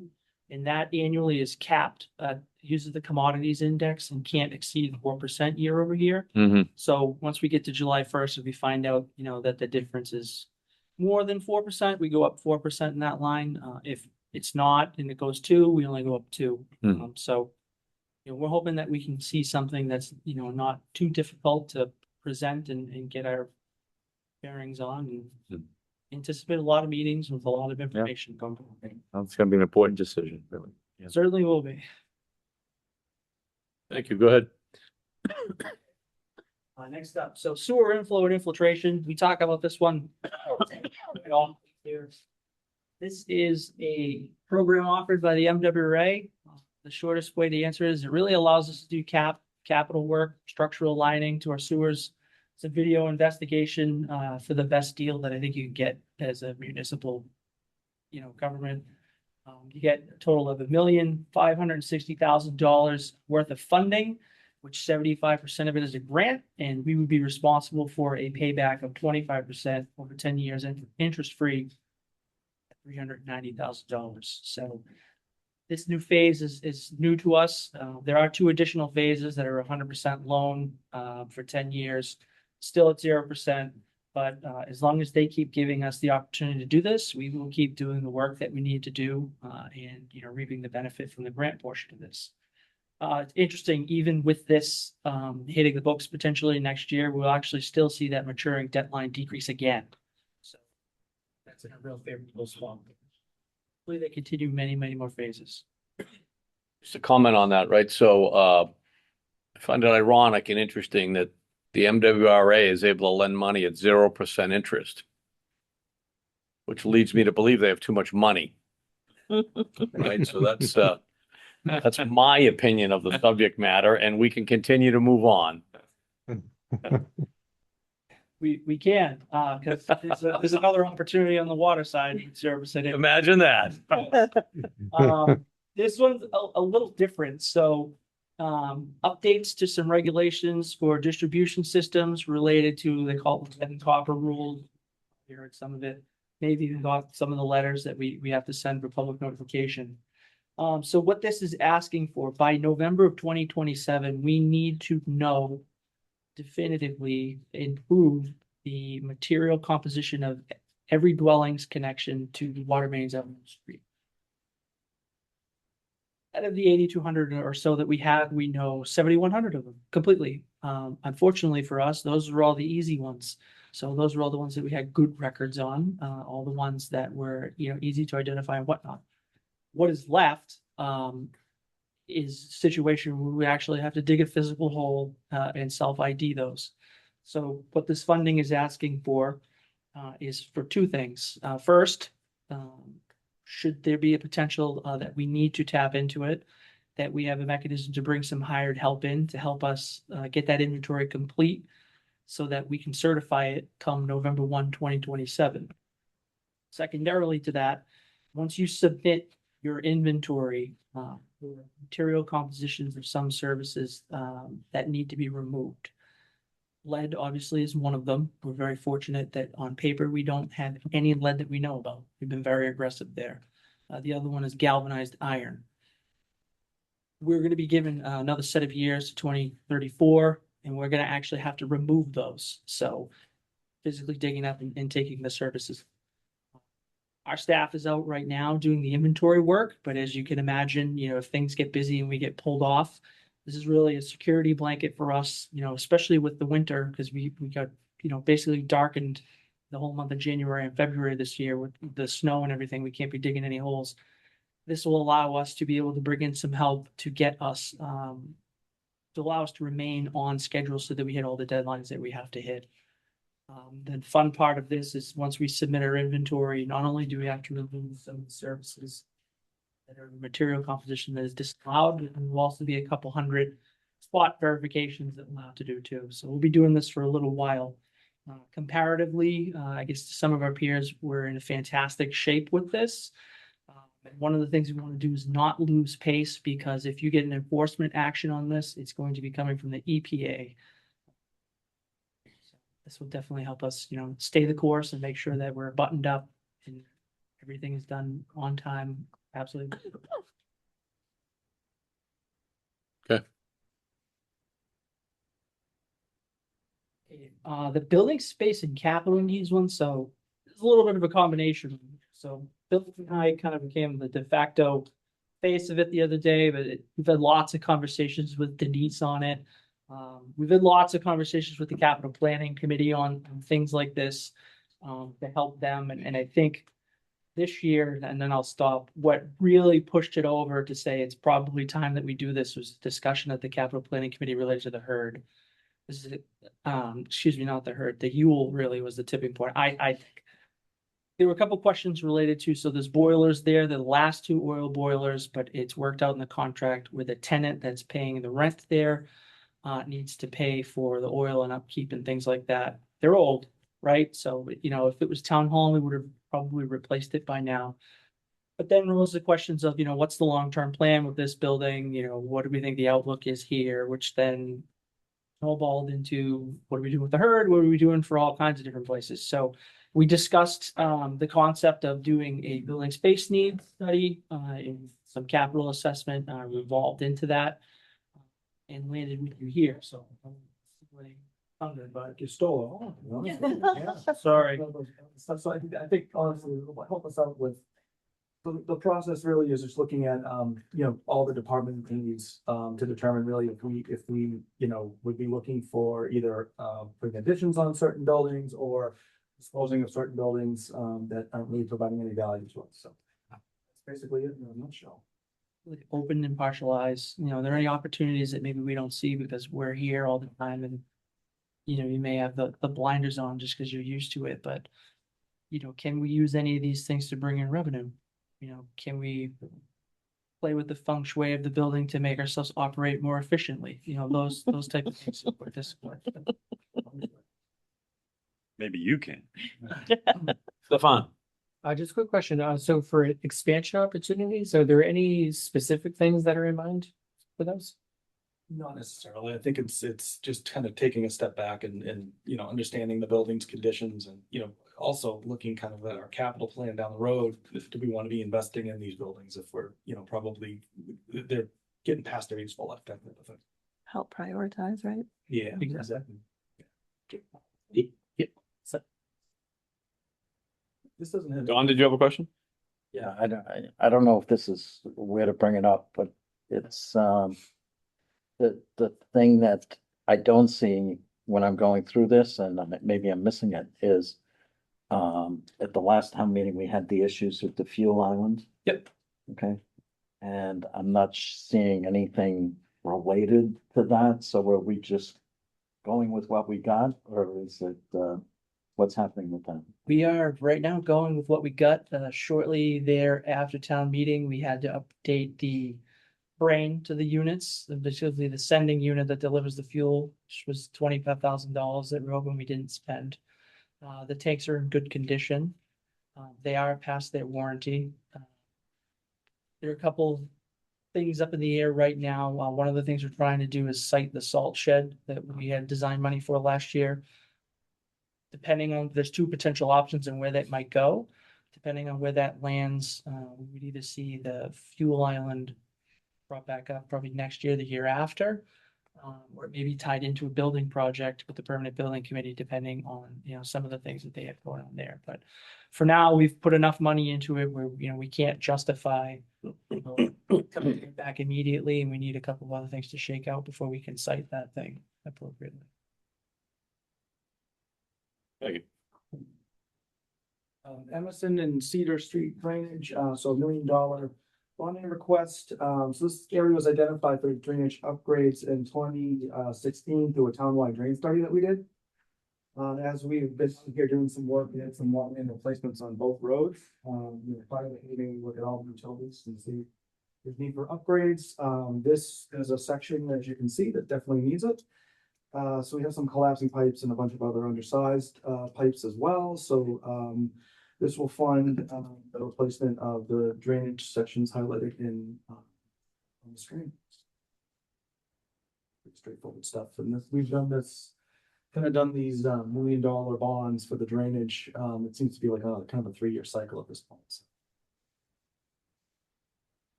Okay. Retaining wall repairs. So we have a couple of retaining walls that are also past their useful life. So we're proposing $100,000 for repairs. Vernon Street and Fitch Court's one location where we have a sidewalk that's backing up to that. That's also collapsing, and then Pine Street, you can see, but that kind of holds up a little bit more of the road too. Both of these were identified a couple of years ago, and it seemed like the time to move forward with it.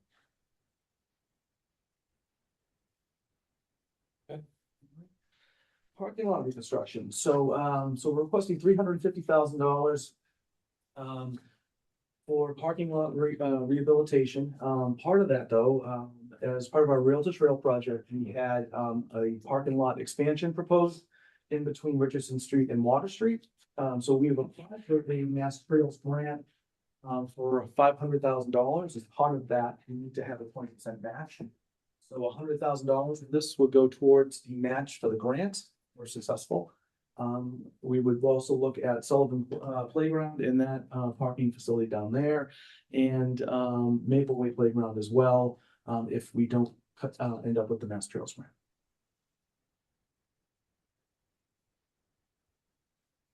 Drainage easements, obviously another dollar.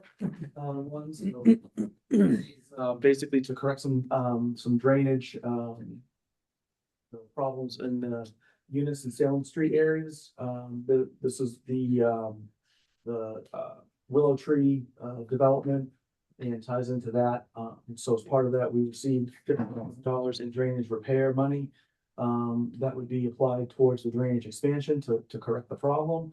And then these drainage easements would be required to facilitate the drainage repair. Very good. And then last one, so we have a stormwater bylaw update, rather than going into the details of that.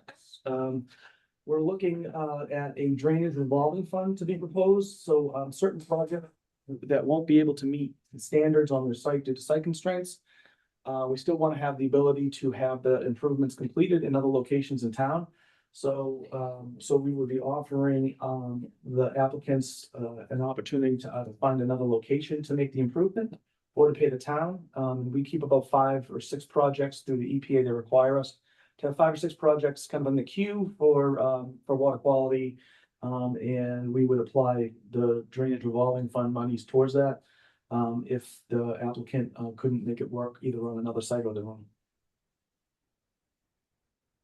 I think that's all that we have. Unless you want to go through the stormwater bylaw. It's a riveting. No.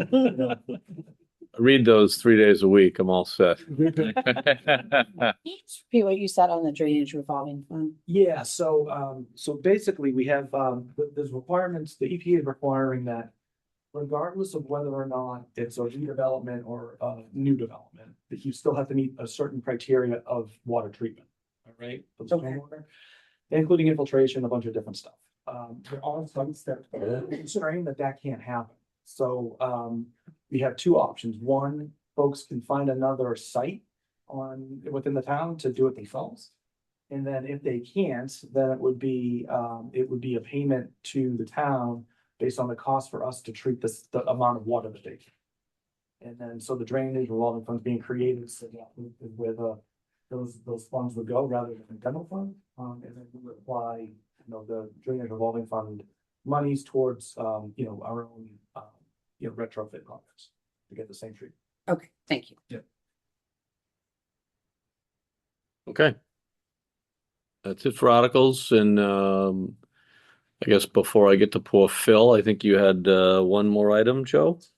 Yes, just short and sweet with this one. So as I mentioned earlier, winter has returned. It returned for Ice and overdraft. 5.5 weeks. My apologies.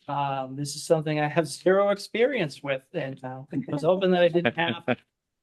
Here we are. So this year, just a quick summary. We ended up getting called out 31 times, 9 of which we actually put plows on the street. 15 times was standing and salting only. And we required 6 nights of hauling and sidewalk removal. A lot of that 2-foot storm. After 36 hours, the staff was junk. I needed to go home and sleep. And then we were back the following 2 nights doing some of the sidewalk work we normally would have carried away during the day. So out of our budget for $850,000, the final expense for the year was $1,513,890.70, putting the account in a deficit of $660,890.70. Spent on removing the 73 inches of measured snow that we got this year. Interestingly enough, since 2000, this is the second busiest season we've had for the amount of callouts. We cracked the top 10 in precipitation, coming in at number 9 since the same period. Dennis? In this overdraft, is this gonna refill the salt sheds and our cal tanks and all that?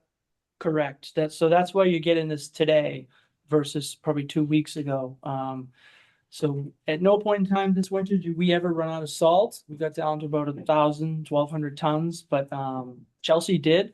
So they were actually taking salt straight from the ship into the dump truck and delivering it, which made our invoices lag, and it took us a little longer than we would have liked to balance everything out. But yes, everything is ready to go for the next time we have to go out. All right, good. I just don't want to start off with a deficit. That's okay. No, so this is a practice. If we go out and we use 200 ton tonight, before we leave, we already have that ordered and on the way coming back to us, so. Any comments on that? Don? Is there any reimbursement related to the snow expenses, snow emergency reimbursement? Potentially, FEMA and MEMA have put out an inventory request of communities for the second of the two of the bigger storms in February. They want their initial damage assessments and then That was under. they do to determine. We're keeping management budget. Yeah. Don't have any feedback yet from that. Sure, as soon as Tom Walsh knows, we'll know. If for some reason they do open the door for us to apply for any reimbursement of funds, the way we set up our expenses is the way that they report it. So we would be submitting approximately $200,000 for that. So cross your fingers. Hopefully they allow it, and hopefully at some point over the summer we get all our paperwork in and get them coming back here sooner than not. To be That would go where, Liz, if you got it?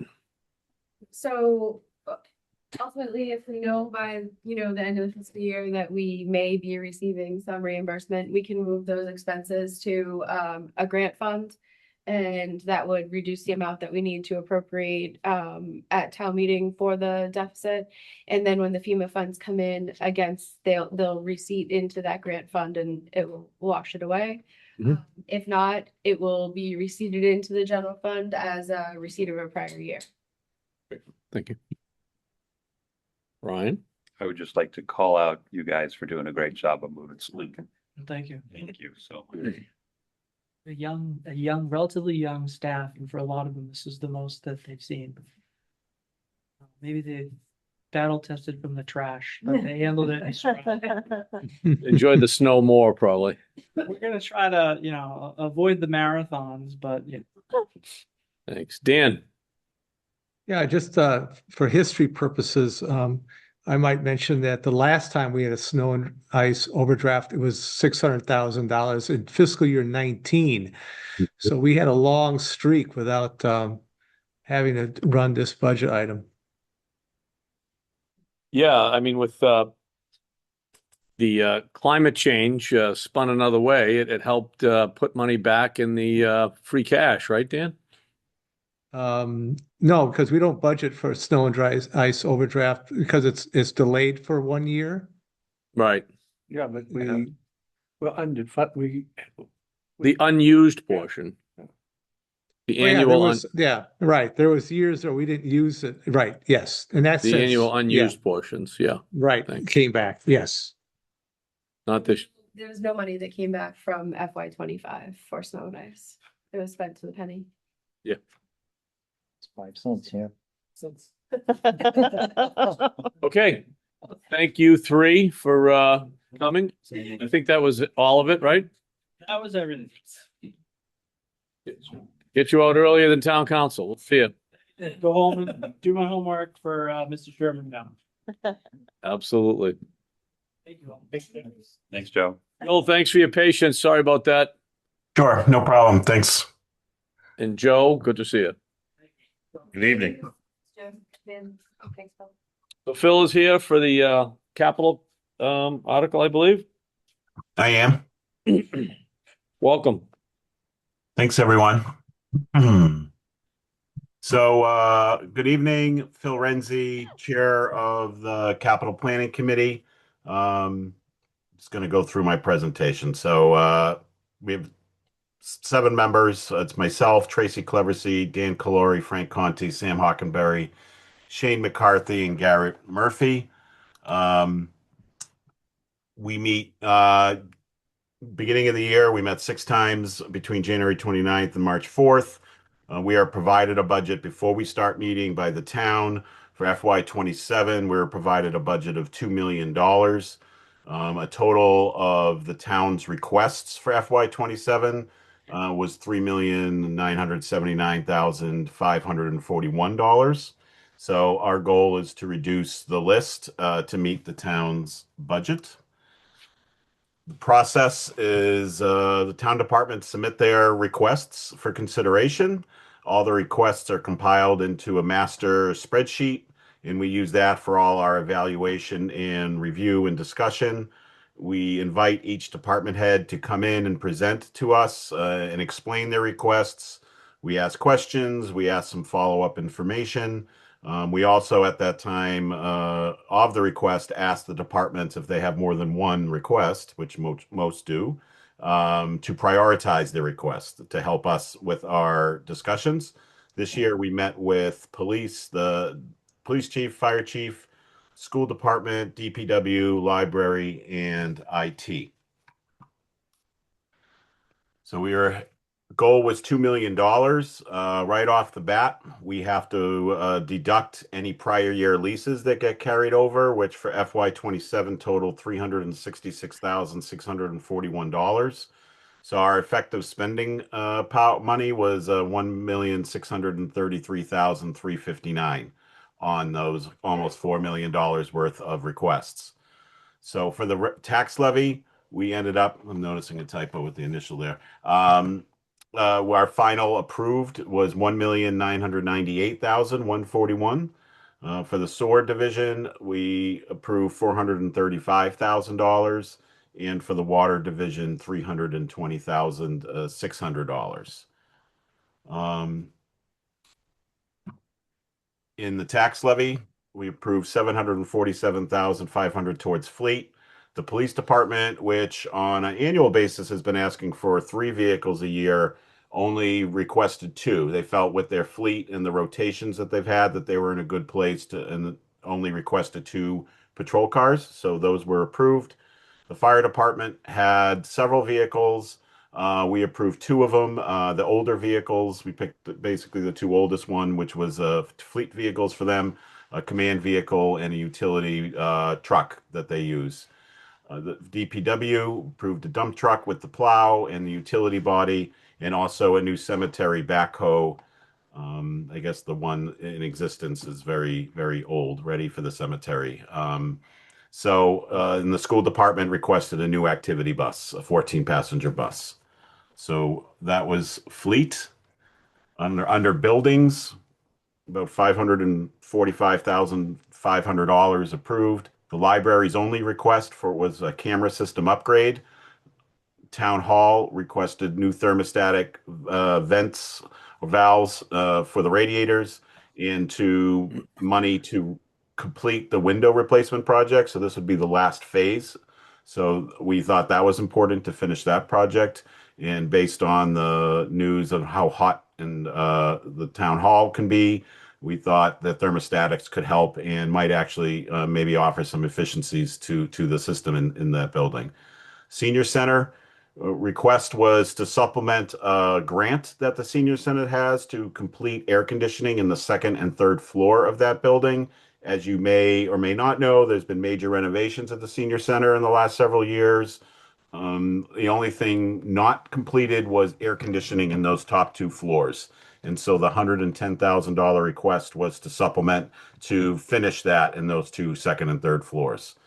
Public safety, the garage floor is cracking, needs repairs. Civic Center, replacing the basement door, the one that goes to the Boys and Girls Club, the door that faces the Galvin. So replacing that door frame and door, which are rusting out. We replace for DPW the mechanics garage, the 3 garage doors, and then the Woodville, which was a high priority request, and the largest building request we approved for almost a little over $250,000 is to replace their rooftop unit at the Woodville. So that was a top tier 1 priority that we readily approved after hearing about the need. And then the miscellaneous that make up the rest of the tax levy for $338,500 is the police department. It was time to get new service pistols, and so $60,000 includes the cost of trading in the pistols they have now, and then buying new service pistols. The DPW wanted a hydraulic lift, like a scissor lift, to get to high places, and this is definitely going to be needed when the new high school opens because there are a lot of high ceilings, but in a lot of other areas in town. So we thought rather than renting, which can be very costly and not convenient if you need it immediately, that this was important, and that was approved. Fire department, 6 portable radios with batteries, and also a new signal communicator receiver for their main station. That's the main receiver for when there's an alarm. The old one they have is just broken, and so that is the cost to upgrade that. And then the school system has asked for a new network switch. We brought in Todd Bowden from IT to explain to us exactly what that was. And it's a very important piece of IT equipment, is my summary of that. Is the switch they have now is ancient and really becoming problematic. And so it was imparted that this was a very important request. And so that was approved. And then the last thing was for the school was a new card reader infrastructure system for the schools, except for the high school. We did check, and the high school is using this same Genetec system, and so this will line up with the new high school as well.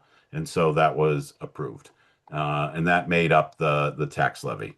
I did not prepare slides for the water and sewer division, but I can certainly bring those up. But I'll stop and see if there's any questions for the tax levy for now, and I can do my best to answer them. Thank you. Just from the subcommittee, Joe or others, any comments? Yeah, the Sorry, I members was of the going to bring this subcommittee, up. If Bill, there's any questions about sewer and the water, I have all the approvals up on the screen in case anyone was wondering. Thank you. Joe?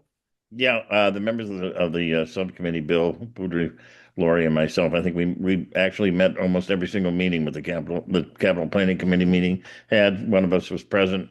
There was a lot of good discussions regarding essentially the definition of what is capital, what isn't. And as usual, I think the planning committee did an excellent job in choosing making their final selections.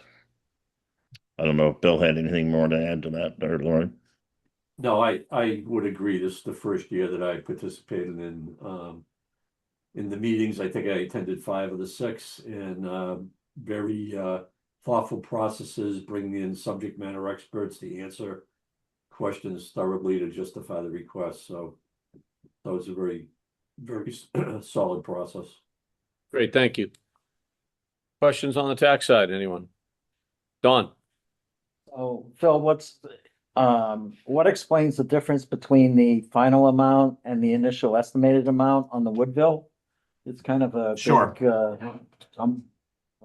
Yeah, a lot of the differences, whether it was plus or minus, what was when the original request was made, it was an estimate. And by the time it was updated to us, they actually had a hard quote in hand. So Woodville was based on old pricing. And this is one of the things I spoke about at town council the other night. And, I left out, for the sake of FinCom, a lot of my slides. Basically, I'll summarize it, begging you for more money every year. Please give us more money, because construction costs, we've been at $2 million for 10 years. And so construction costs have not remained stagnant in 10 years. And especially in some fields like mechanical is a perfect example where they're just skyrocketing. So I think so they took some educated guesses, asked for 150, but by the time the hard quote came in, it was at 260. Some others went down a little bit. Yeah. Yep. Like some vehicles went down, like the cemetery backhoes, but that was probably the largest change from estimate to what they actually were requesting, was that Woodville. Okay. Dan, did you have a hand up? I do. I have a couple of questions. One is, in the past, when we've had struggles with capital, or I'm sorry, struggles with our budget, and I'm thinking back to, I don't know, maybe it was like 5 years ago, something like that. We only, I guess 6 years ago, we only budgeted $1 million because of where everything was tight. $1 million for capital. And what we had to do is go through the roughly $2 million that the capital committee had approved and pare it down. So, so theoretically, I'm assuming that if town meeting said we can only spend $1 million on capital, I'm assuming, Phil, you'd have some idea of how to rank these items from the most important to the least, such that you could figure out, which ones to fund the $1 million and which one would have to be delayed into the future. I'm assuming that's doable. Well, cutting anything is doable, Dan. Sure. I don't know if I would be the one I would want my committee to help me with that prioritization if that were to make the case, rather than me making the call. I could certainly go through and come up with $1 million. It's tough, when you all have high priorities of what priorities you're going to cut into where. So it put me in the hot seat if I had to do it on the spot, but I could do it. I wouldn't like doing it, and I'd want my committee behind me to do it. No, I was referring to committee and DPW. I wasn't you personally. No. Oh, okay. Yeah. I don't know, like on the mic at the Galvin, I'd be cutting things on the spot, No. No. Because that could be a possibility. My second question, and this came up at the town council meeting, is a 5-year forecast on capital needs, a tax levy. From what I understand, Monday night, that's something that somebody's working on.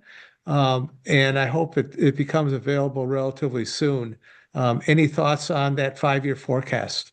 Yeah, I hope all the departments are working on that because that's who should be doing it. It's not the capital planning committee. Our charge is to review requests submitted to us and meet a budget. I'm not a professional engineer, architect, none of us are.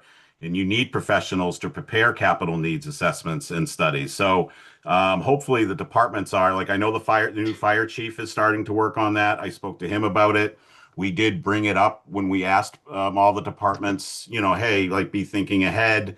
And when we spoke to someone, we spoke to them, like, please be mapping out, what kind of requests, because this year was a very light request with only about $4 million of requests coming in, when usually we're seeing $8 to $9 million of requests coming in, to cut. So we did ask, but we would leave that up to the departments to present us. I know DPW has one. I think Joe probably left, but I don't know when the last time it's been updated, and it's needed, Dan. Like, every department should be operating. The library actually has a plan. They've been one of the only ones year to year to present a capital plan looking out 5-10 years to us, just on their own, in all honesty. So I would hope, and we did discuss with the departments, that they need to be thinking about this. They need a plan, especially when it comes to, like, fleet vehicles, or mechanical, like, just with that mechanical, if they are going to be that expensive, we really need to have those mapped out. And that will help us when we are asking for our budget every year to know if it's going to be a heavy year or not. But every year is a heavy year, but heavier than normal. So Yeah. I'm also thinking about the fire trucks. I got to believe there's one of those is coming up soon. they're probably, if I remember the discussions from last year, there was one in the warrant, I believe. Yeah, they had talked about that there was another big truck coming up soon. It didn't come up this year, but I know the new chief, Chief Purcell, he said he is working on a plan. Okay, great. Thank you. Thank you. Yes, as part of the revised budget book that you will see next year will be a comprehensive 5-year capital plan. That is what Liz and I are used to working off of. And so stay tuned. Great. Stefan. There was an energy audit that was conducted on the public safety building this past year. I'm wondering if there was any capital improvements that were put forth as a result of that energy audit. The only request that came in for public safety was their garage floor. Okay, thank you. Anybody else? Don? So, and basically what defines something that hits the capital budget versus something that would be paid for out of operations, like the basement door frame and transom or something like that. So when does it get decided that it should be capital versus just at a maintenance expense? We set a $10,000 limit sort of as a committee that we thought, and we talked to, I think Bill Boudry was part of that discussion, that, setting a threshold, because there were a number of requests this year that like 5,000, 7,000 that we did not approve due to the amount. In years past, we've had requests come in like painting that was obvious is not a capital expense. There's just certain, and we've tapped into FinCom to help us sort of map out, like, is this would this be considered a capital expense? And so those have dwindled. I think that finally it came like, just don't ask because it's not capital. We're not going to approve it. So really the money threshold is what we focused on a lot the last 2 years, is trying to make sure that at least it's 10,000 or up as an initial, and is it a capital, is it technically a capital project? Don, there was also that came in, there was requests for the study of the use of the buildings and the use of the Greenwood School, things to do with that. Studies like that, we suggested, Bill and I both suggested that those things should go to a warrant article rather than the capital outlay budget. So Don, we used to, Liz and I both used to do $25,000 as your baseline with a life cycle of 10 years. Anything under that would be considered small capital and should be in the operating budget. Dennis? Is that policy? How did the revolvers get into capital budget? The guns? The guns. I mean, it's a piece of equipment. It should be in their main budget. It's no different than the firemen with their turncoats, it's. Well, the committee did approve some firefighter jackets a number of years ago. In all honesty, there were questions related. A lot of that came down. The pistols was, I think, cost at 65,000, and it was a full replacement of the service pistols. So we approved it. I don't have much to say whether or not we should have approved it. If it's not capital in the world of accountants, I honestly don't know. Billy, were you going to add to that? Well, I would just add that we, asked the chief. Frankly, I think I asked because I would have thought that might be something to be eligible for grants. And he said there were no grants available for anything like that. So I think, we looked at a complete replacement for the whole department. I believe Joe and Philly said there's like a 7-year life cycle on a pistol. Does that ring a bell? That we thought it was justified to be capital, given those parameters, Dennis. Yeah. Thank you. And I think Don, sorry, somebody going to say something else? I think Don mentioned it after Dee had mentioned it. Is there going to be an updated policy per se, or some sort of, what's the word I'm looking for, guidelines, or because, when I got involved many years ago, coming with a business accounting background, my whole thing was, is it capital? Can it be depreciated? Is it an asset? And I started talking, a foreign language to some people at the time, but because we were approving painting, we were painting lockers one year, and I kind of lost it on the prior group.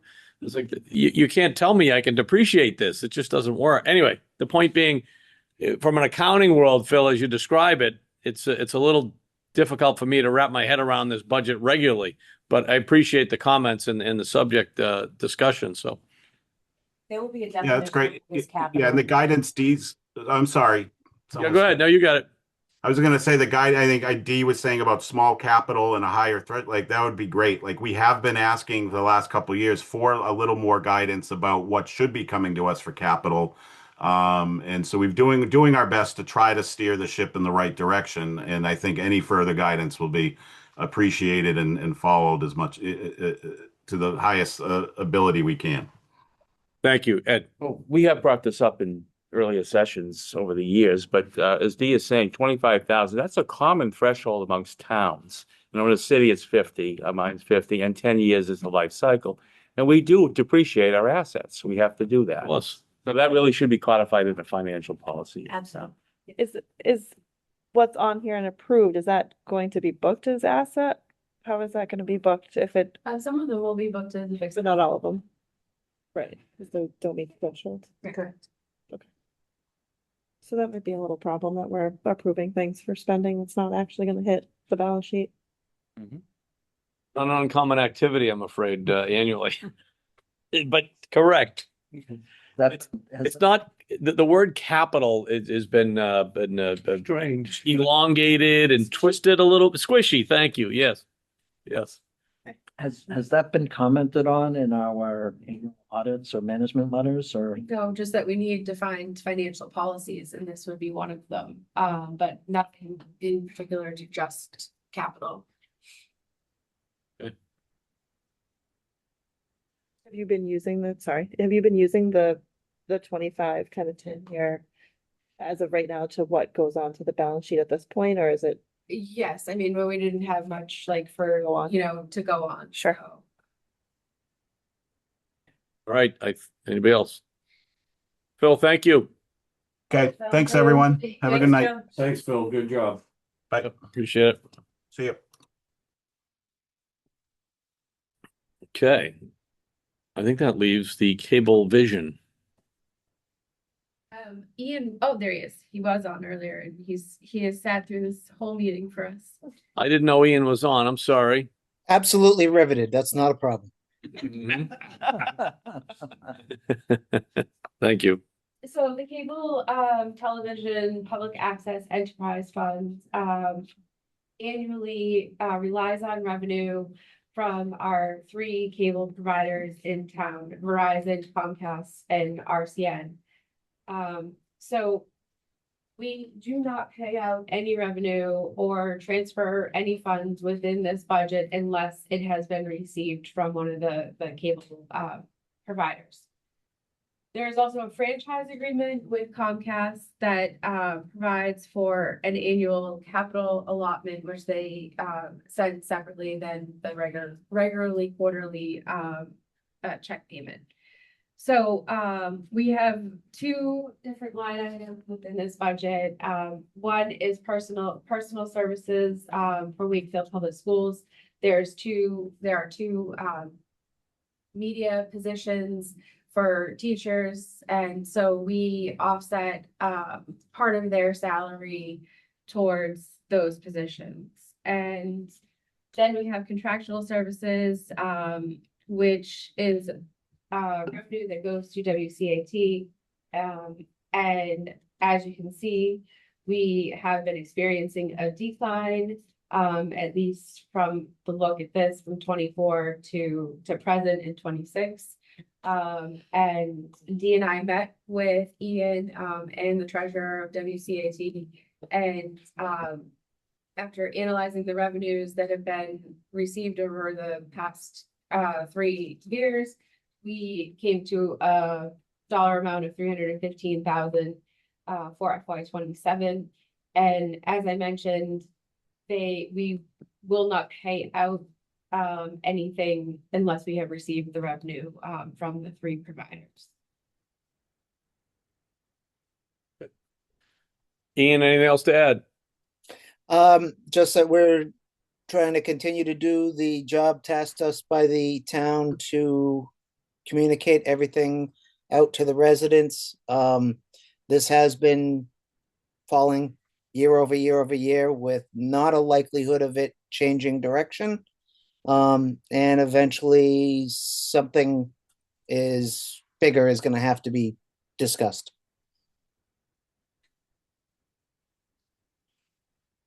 Thank you. Yes, I think we might have talked about that a little bit last year. Yeah, last couple of years now. Yep. Was there any discussion from a subcommittee? I don't think we had anybody involved in a subcommittee on this, that I recall. Yeah, okay. Any comments? Evan? Yeah, Mr. Chairman, we did go over this a little bit in the town hall subcommittee, but Liz did a good job of just sort of talking about that declining trend, and we probably have some decisions to make in the future about how much we, what our capacity is to fund, frankly, local access TV in the future. with Right. everybody cutting the cord, et cetera, et cetera. So I think it's probably something we need to think about in the very near future, unfortunately. Thank you.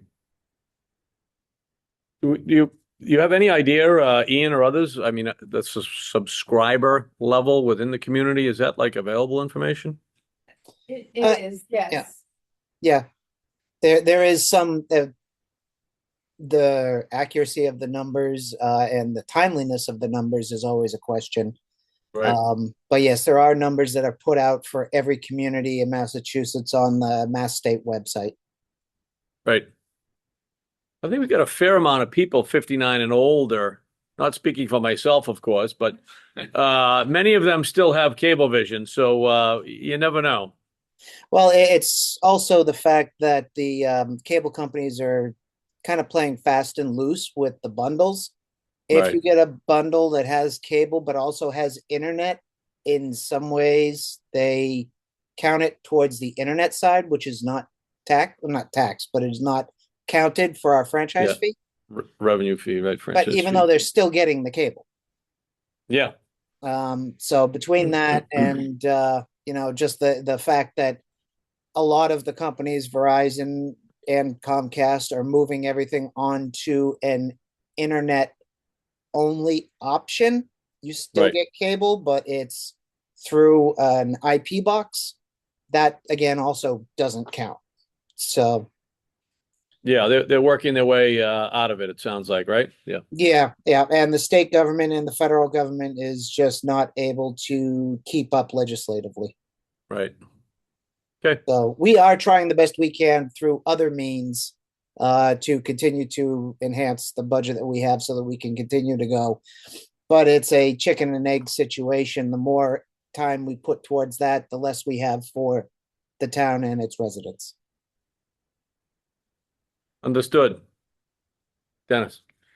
Is there any way you're tapping into their revenue for Comcast, Verizon, for the use of the utility lines, which is they pay a fee for?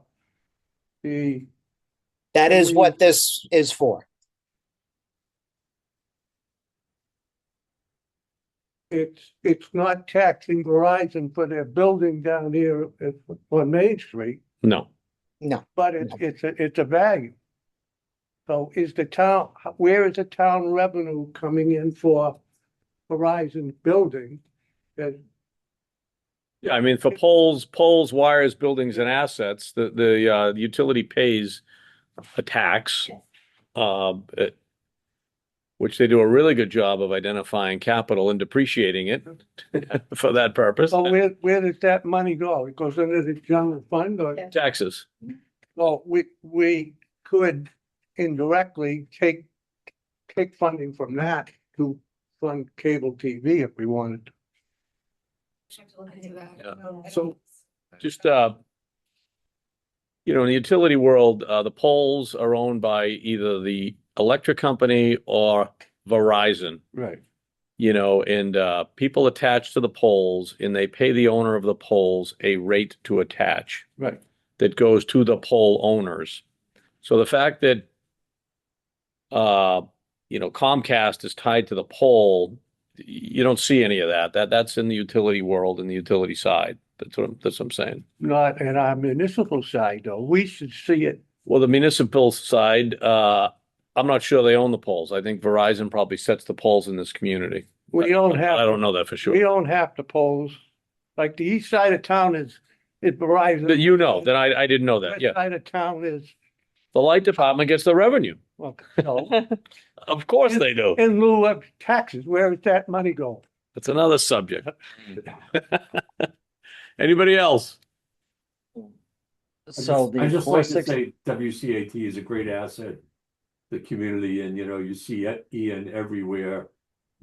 Frankly, I don't know how you do it, and I know you've had a lot of staff turnover too, Ian. So I applaud what you do to keep it vibrant.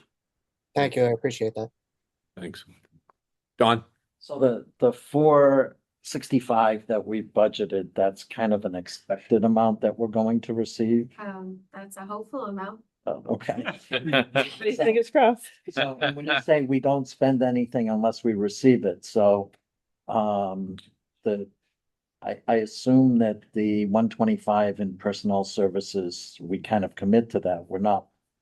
So that's sort of the first dollar out, and then the contracted services, what makes up those contracted? So there's two different buckets of money. The companies Verizon, Comcast, and RCN send a check for the educational piece of it, and then they send it for the cable access piece. So there are two different revenues that we receive. So for the 315,000 that's budgeted for WCAT, that's what when we look at the revenue trends, that's what we, expect to bring in for revenue, and that's what we will pay out to WCAT. And the teachers actually make 120,000 each. So this only really pays for, one position. And it's the same. If we don't have the revenue, we can't transfer that much. And the 315, if the WCAT doesn't spend the 315, does it go back to the general fund, or can they keep it for? They receive whatever revenue we receive. Okay. So if we receive 350, they receive it. If we receive 350, they receive it. And do they always spend the exact? Yes, yes. Does any of it roll over? Retained earnings were $2,000. So that's, it's very small. Yeah, They for the last receive- 2 or 3 years, we have not had franchise money that has been extra. Right. Right. Okay. Thank you, Ian. Thank you. Appreciate you joining us. That's the end of the budget list, correct? This week. Almost there. Yes, we have two minutes to take a look at. We have Finance Committee minutes from March 12th. Don Govenda, entertain a motion. Move to accept. Second? Second by Stefan, first by Bill. Any discussion on the March 12th, 2026 meeting minutes from our Finance Committee?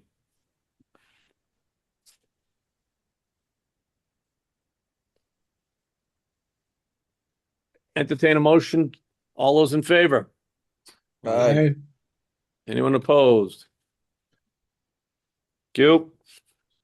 Next, we're meeting minutes from the Finance Committee DPW Subcommittee for March 16th. Yes, I can't say.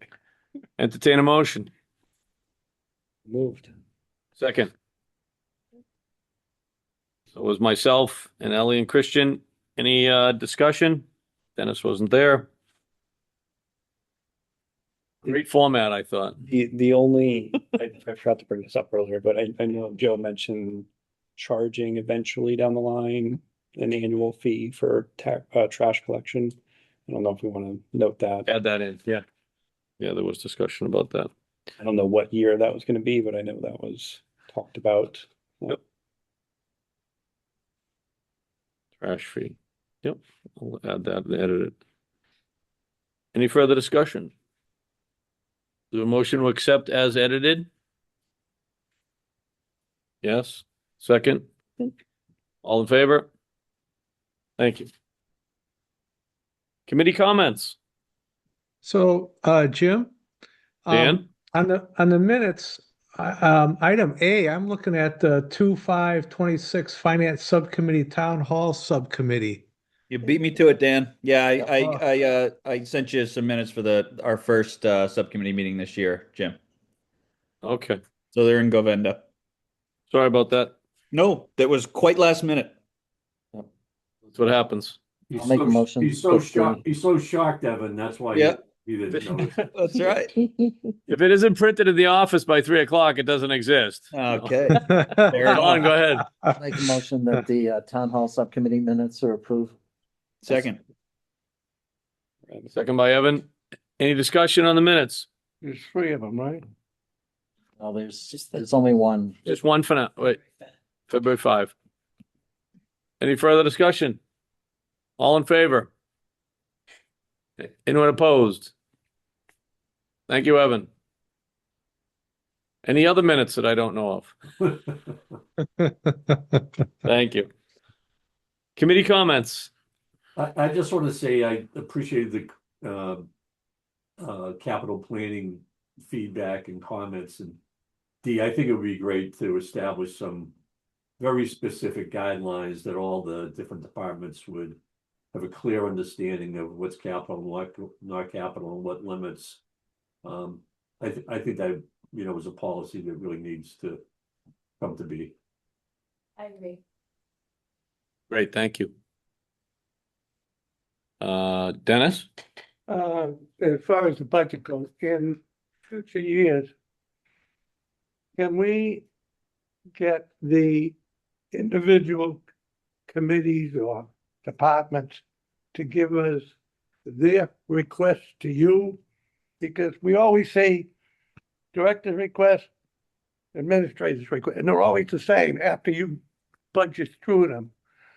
I'd like to be able to see the trend of what they're asking for that doesn't get through your review. We haven't changed any budgets that haven't gotten, whatever the departments have requested is what you folks have seen.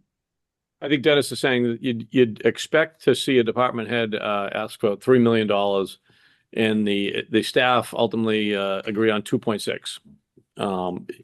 And that probably has happened before. I don't recall, but I think if that was the case, if a department head came in with X and you folks worked it out to be Y, would see that. Is that right? Okay. Yeah, we didn't alter any departmental budget requests. They are what, was submitted to the finance committee. But That doesn't mean when we had our individual discussions that we didn't discuss altering the budgets. Yeah. You strong armed them before they got to the spreadsheet. Excellent work. I knew Evan would like that. Stefan. Sorry, Dan. Any update on bargaining? No. Nope. That's a quick answer. Dan. I was going to ask a similar question. Any update on either the House or Senate proposal on local aid? I've seen head shakes. I haven't seen anything, so I was curious about that. And the other thing I was going to bring up is on the forecasting. If Mr. Chairman, you want me to go through some of the latest numbers, be happy to do that. Yeah, I would just hit the towards the end of the list exactly. The current deficit, if you would. So through tonight, without COLAs, we were at a 3.33 increase from the summary sheet. Go ahead. Yeah. So what I did, because the DPW Joe director was able to give me some numbers, I tagged on some additional costs there. I got the DPW budget in, the retirement budget, I got that one in, veterans, and their increase, health and human services. So putting all that in, right now we're looking at a budget deficit fiscal year 27 of 4.165 million. And our free cash at the end of fiscal year 29 will be a negative 1.9 million. So once again, we're still running out of money in 29. Our reserve right now projected for 27, the end of 27 is at 8.6% versus a policy of 10. And end of 28 is 5.3. The end of 29 is down to 1.5%. And then everything is gone in 30. And the reason it takes to 30 is because we can tap our stabilization fund. One of the things that I'm working on is in terms of local receipts. Right now, for fiscal year 26, I'm projecting about $13 million in local receipts. Liz has given me some information through the February 28th. I've extrapolated to the end of this year. It looks like instead of 13 million, it's going to be more like 12. And the other thing we're working on is how much we get back from departments. The last few years, it's been In 23 and 24, it was about $1 million. In 25, it was down to 400,000. And right now I've got $500,000 coming back from departments is for 26. Hopefully that gets a little bit higher, but right now $500,000 is coming back. So until we get some more information from the state regarding how much we're going to get for aid and what local receipts look like, no matter how I slice this, I'm still coming up with a deficit of something over $4 million and running out of money in 29. So nothing has changed from a year ago at this time. We're still running out in 29. But if anybody wants a copy of the latest spreadsheet, just let me know. Send them an email. Yep. All right, Dan, thanks. It sounds like as we get closer to the end of the cycle here, we'll have some decisions to make and how we want to present ourselves at town meeting. So appreciate it. Any other committee comments? I'll entertain a motion to adjourn. So moved. Seconded by Don. All in favor? Make up. All right. Thank you all for your attendance. Appreciate it. Thank you for the support.